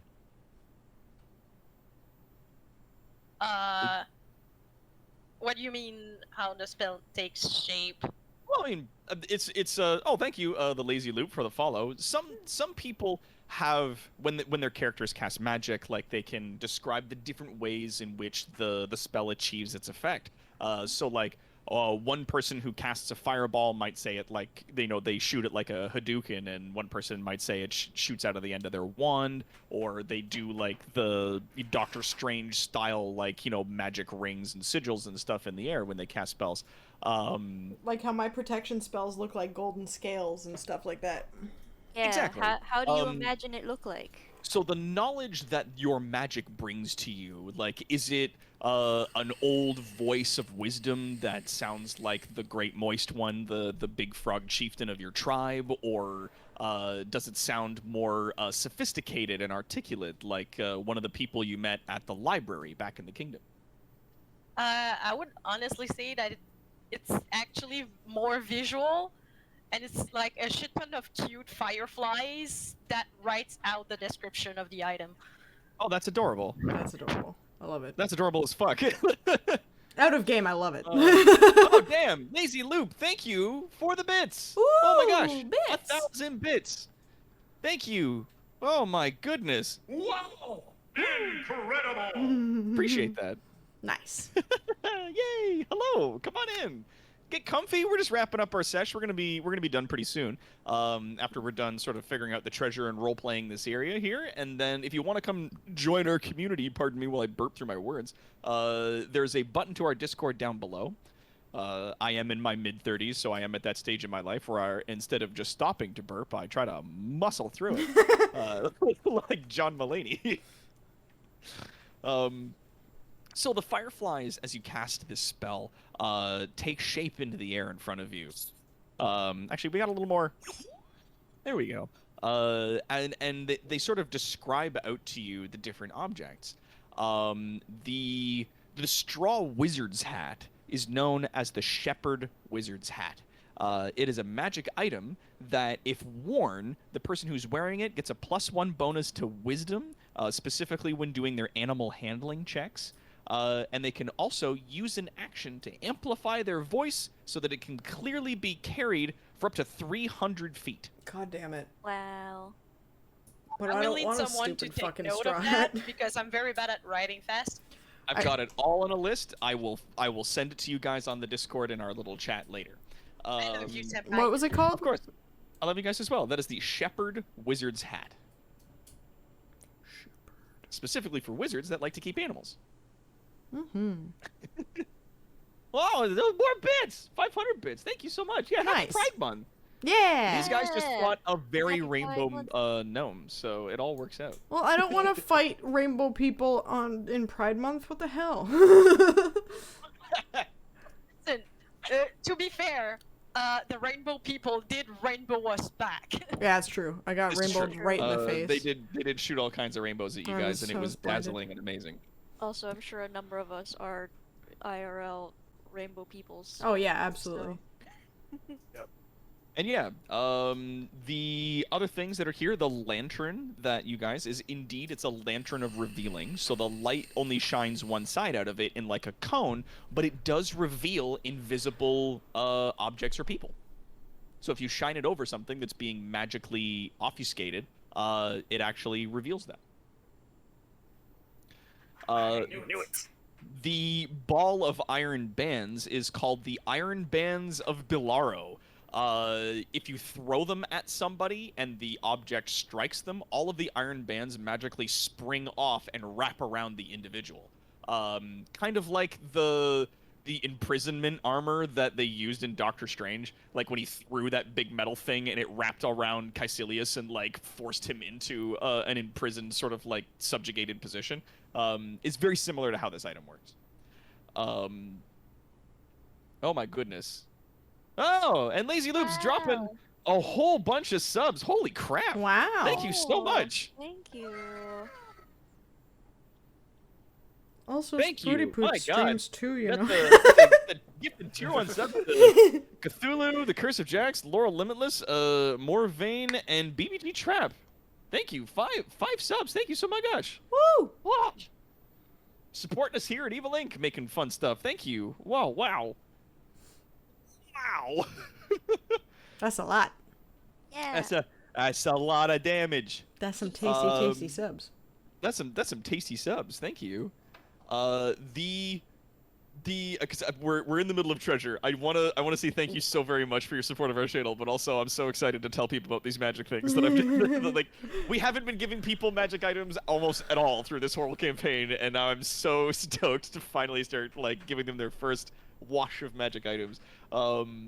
There are 2 immovable rods. So the 2 metal rods that you Yeah. guys found that have like a bullhead on one side have a button on the other. They work by, if you press the button, the rod becomes affixed in space and cannot move Much to unless my like chagrin. 3,000 pounds or more of pressure is applied to it to move it. It's 5,000 pounds, I believe. It was 5,000. Okay, yeah. I So believe. it's an absurd amount of weight. It's like 5 fucking tons in order for it to move the rod, but other than that, the rod becomes affixed in space. 2 of them means that you could use this to effectively create an endless ladder and climb in any direction you want. Yep. The bottle that's filled with like the smoke that swirls around inside of it is called an ever-smoking bottle. If you smash it on the ground, it creates a massive cloud of smoke, or you can open up one end of it and it will slowly release that smoke to fill an area over time. Oh, thank you for the raid. Hello. Oh, there's a raid! Yeah. Oh. For the Good friend. horde. For the horde! Horde. Yes. Oh, and the follows. Thank you. Thank you. Oh yeah, the metal thing, as Tonberry pointed out to me, happens to be the Crimson Bands of Cyttorak. Right. That's what that weird like metal prison thing was from Doctor Strange. The dust that you guys found in the little leather pouch is the dust of disappearance. If you for a person, that person becomes invisible for an amount of time. Yeah, we're just going through some magic items because we raided a highwayman king's stash. Themes that were specifically targeting some high priority targets through the northern part of the kingdom here. That this party has been dogged by and have been chasing for months at this point. So yeah, that's a dust of disappearance. If you sprinkle it over somebody, they vanish. The little leather bag with the 6 beads in it, those are called beads of force. If you throw them, they cause little forceful explosions. Neat. Of course, you're let me- deemed hydrate. Well, I don't have a beverage. God damn it! One sec. Yeah, there are 6 beads of force in it. Yeah, they weigh about an ounce each, and as an action, you can throw a bead up to 60 feet. The bead explodes on impact and is then destroyed. Each creature in a 10-foot radius where the bead landed must succeed a DC 15 dexterity saving throw or take 5d4 force damage. A sphere of transparent force then encloses the area for a minute. Any creature that failed to save its save is completely within the area is now trapped inside the sphere. Creatures that succeed on the save are or are partially only within the area are pushed away from the center of the sphere until they are no longer inside of it. Only breathable air can pass through the sphere's wall. No attack or other effect can pass through it. An enclosed creature that's stuck inside this adorable bubble can use its action to push against the sphere's wall, moving the sphere up to half of its normal walking speed. The sphere can also be picked up, and its magic causes it to only weigh 1 pound, regardless of whoever's inside it. It's like a hamster ball. Yeah. So it's an explosion of force, and then the person's encased in a bubble. And they can hamster ball their way around if they really want to. How long does this fucking last for? It doesn't say. Forever. That's your life now. Yeah, That's your life this now. is your life now. Until you It's you always. find a lot of bubbles filled with bones. Oh, it's a minute. It goes for a minute. This Okay. map. Oh man, we got bits coming in as well from Care the Volcano Shark came in with 100 bits and said yeah, fixed in space. Does that account for the rotation of the planet and the movement of the planet in space? In my It campaign, is- yes. in this campaign, it is affixed in relative to the plane that they're on. Yeah, I hate it. So It if doesn't- you're, it's affixed to like relative to the ground. If you use it on a boat, it's definitely going to be a problem. If you use it on a carriage, it's going to fly off the back of the carriage that's moving. If you use it randomly though in the middle of a field, it just affixes to the spot. It doesn't suddenly rocket off like in one direction No. relative to the center of the universe. Also, Jesus Christ, we got a big thing coming in from the Lazy Loop, more like the Generous Loop. Dropped in another, what is this? 1,000 plus 1, 2, 3, 4, another 1,500 bits. Nice. All those bits. The Nice. The The bits. The bits. Yeah. The bits. What do we got? What do we got for a cool thank you sound from our meme soundboard? There we go. That's. Thanks. Does that, I didn't hear does that it. work for you? I Thank didn't you hear so it, much. But that's fine. You didn't hear it? No. Nope. That's Nope. okay. Oh. It wasn't for me. Yeah, I can't hear any of the Any of the stuff sounds or anything that I'm I doing? do. Oh, you know what I probably gotta do? Do maybe like. Oh, Oh Jesus. You get that? Yep. Dope. Yeah, your sounds break up for me, but I heard it. Yeah. I know exactly. It was the laugh from Final Fantasy X, wasn't it? Yes. Oh, here we go. Brian David Gilbert. Riveting. Thank you so much. Jesus. There we go. Thank you. Alright. Next item. We got a lot. Next like item on the list here. where, So we got all up to the this. beads. And then the bag of beans. Bag of Above beans. it. This is. Beans! I'm so excited for this. I'm so excited for this. Are these the same kind of beads that Oh. the human? Oh yeah, these This ones. is in fact the very same bag of beans you think that Shaman back in the kingdom under the ground was trying to sell you. Nice. The bag of beans. If you dump the bag's contents out on the ground, all of these beans will explode in a 10-foot radius, extending from the point of where the beans make contact. Each creature in that area, including you if you're standing there, extending from the beans, including it makes a DC 15 dexterity saving throw, taking 5d4 damage on a failed save, or half as much damage on a successful one per bean. The fire ignites flammable objects in the area that aren't being warned or carried. This is a very dangerous bag of beans. Yeah. Please be very careful. Beans. Could you What's please up? could you please give me that very special bean sound that I love so much? Oh yeah, Please. ladies and gentlemen, we got ourselves a big bag of beans, There we go. and then smaller beans. Beans. Here we go. Big one, little one. Do noise. And also thank you, Kara, for gifting a tier 1 sub to Lazy Loop. Oh, bringing it around. Nice. Just like, oh yeah, what if I give to you, huh? What are you gonna do about that? Did we get Get at me. did we get a description of the small stone with a symbol? We will be getting that in a second. Yeah. Gotcha. It's Yep. the object after this, and then I'm gonna Alright. tell you the other two that you guys have got your hands on. Awesome. If you plant one of these beans, if you remove it from the bag, you place it in the dirt or sand, and then water it. The bean produces one effect, 1 minute later, from the ground where it was planted, and it happens on a D100. Oh Jesus. These effects include things like mushrooms sprouting out all over the place, causing a lot of poison damage, and poisoning people. A geyser erupts from the ground, spouting water, beer, berry juice, tea, vinegar, wine, oil, or mayonnaise 30 Christ. feet into the air. A trout could sprout. An animate, immobile stone statue in your likeness could pop out of the ground, making verbal threats against you. If you leave it, and others come near, it will describe you in the most heinous, as the most heinous of villains, and directs newcomers to find and attack you. Okay. If you are on the same plane of existence as So- the statue, it knows at all times where you are, and it becomes inanimate after 24 hours. So I have a new Warforged idea. It only lasts for 24 hours, but this is actually a great idea for a character. To be like, you are the likeness of a fancy hero out there somewhere, and you hate them you hate their guts, because that's just, but the spell went sideways, and now you last longer than 24 hours. You always know where they are, and your one objective in existence is to destroy them. Also, oh my god, thank you, gifting another 5 subs, Lazy Loop, thank you so much. Wow. Oh my goodness. For that, I'm gonna get you some Donkey Kong. Oh, come on.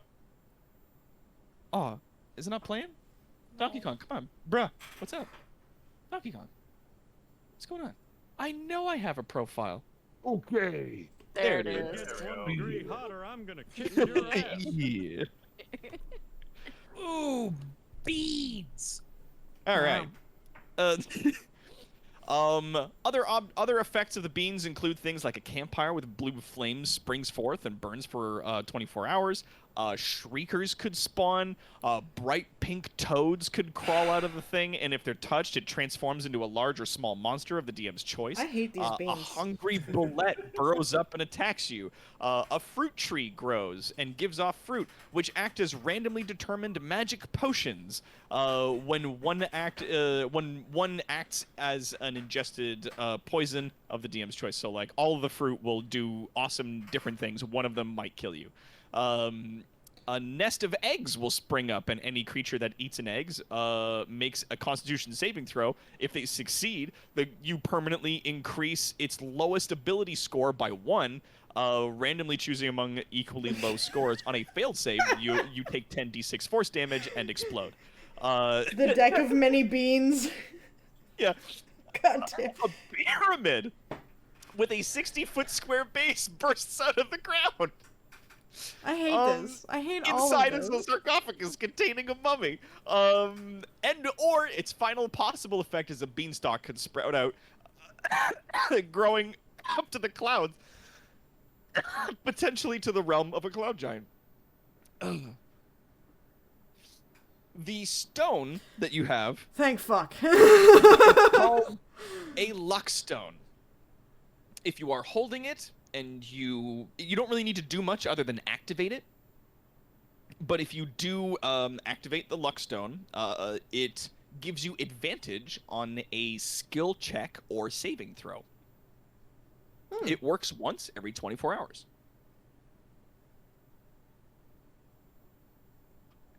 All right. Is the golden ring included in the Yes. identification? Yes.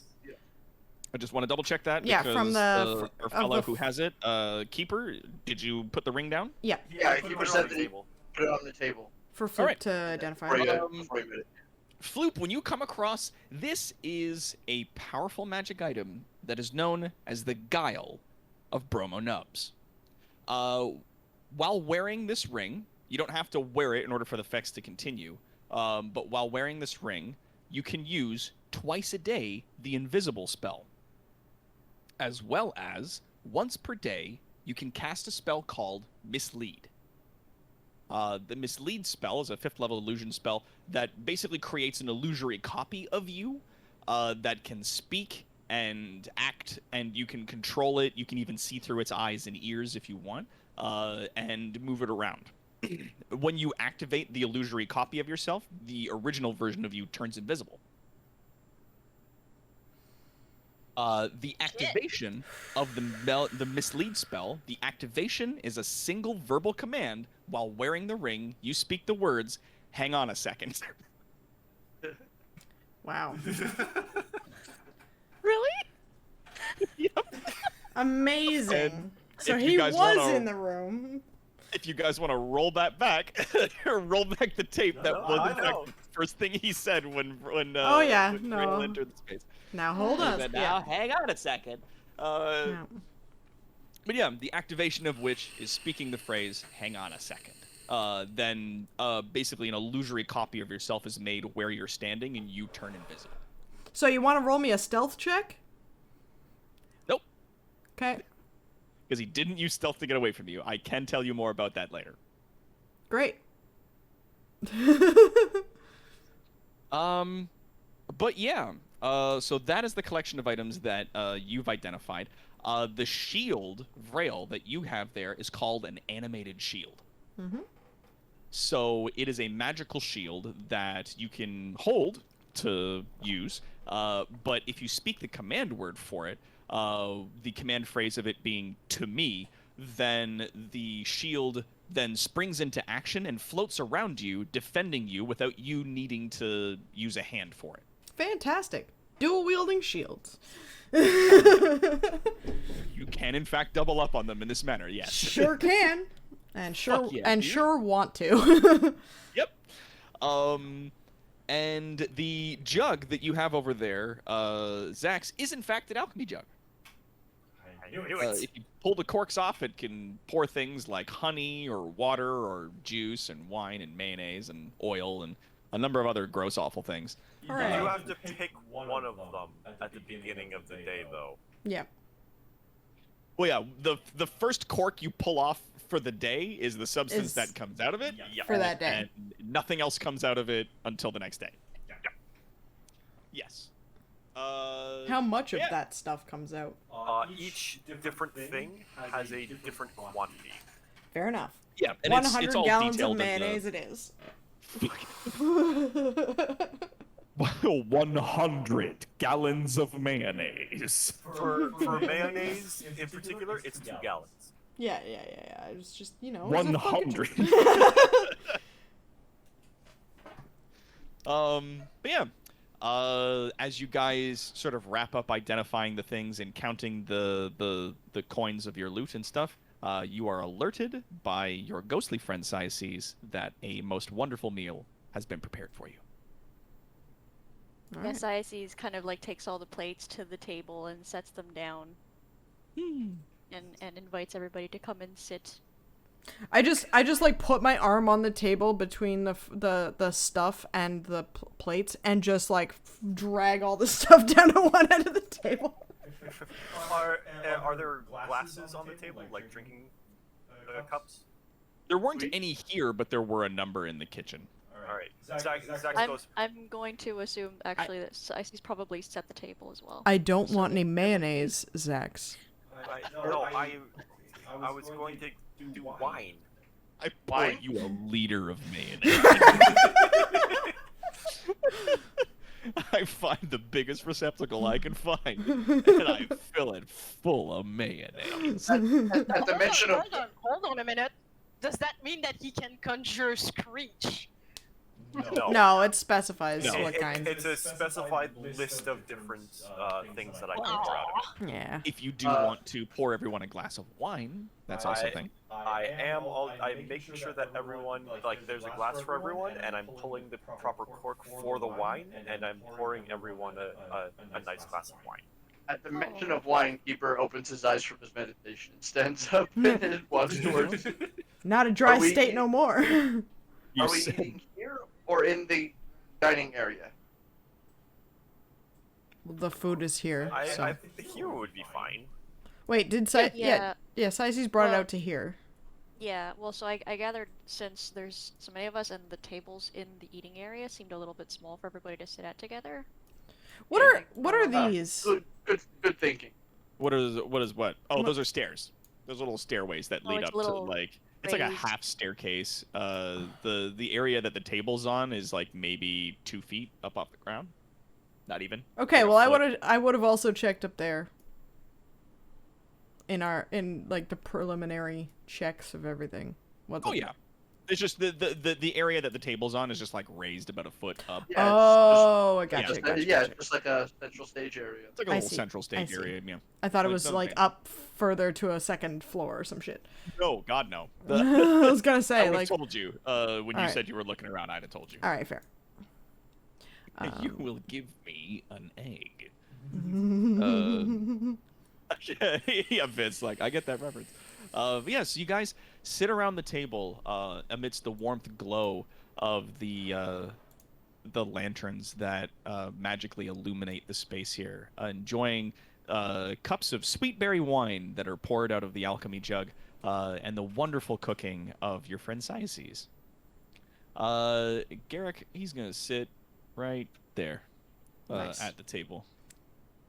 If you press Alt when dragging your icon, you can move it to areas that aren't on the grid. Oh. Oh no, I Cool. can't sleep. I cannot Very eat right nice. next to Garrick. I mean, you can ask the goblin to move. No, he just does that weird awkward thing, like I'm gonna sit right in the middle.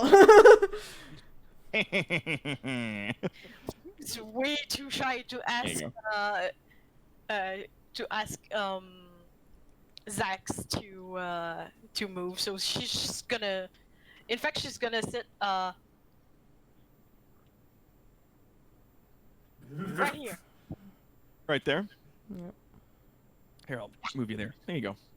So yeah, and that kind of brings it up for us here as the day slowly comes to a close. In the distance, you can see like the sun is beginning to set as you guys sit around to a warm meal in what is effectively kind of like a mini base for you guys now, up in this massive tree. And on that, as you guys are sharing perhaps some warm conversation, eating this beautiful meal, standing now at the culmination of Bromo Nubs, I think we'll wrap for the day. Yeah. Yay. Yeah. Yeah. Aww. Freeze frame on a shot of us clinking glasses. Yeah. Oh, I love that. Aww. All right. And with that, ladies and gentlemen, we bring our game to a close for this evening. First, I'd like to thank everybody for joining us here. Thank you all so much for your views and your donations, your bits and subscriptions. Without your support here at Evil Incorporated, there's no way that we'd be able to continue putting on this content for you guys. And I am so thankful every day that we get to just, have this opportunity to make entertainment for you guys and have this as my primary focus. So thank you again all so much. And thank you, of course, to our players that we have here. Going along down our list, we have a Cassie D20 Love Chew playing Cyace's Blue Leaf, our Banshee Bard. Good night, everybody. Everybody be healthy and be good to each other. And of course, we've got Spooty Poots streaming over on their channel at twitch.tv/SpootyPoots, Yeah. playing our Yuan Ti abomination, N. Vrail Olo. We're just gonna pass over the fact that I murdered a guy, and we're all friends again. Hooray! We're having a So lovely dinner about it. Yeah. We're gonna have a nice, lovely dinner about that.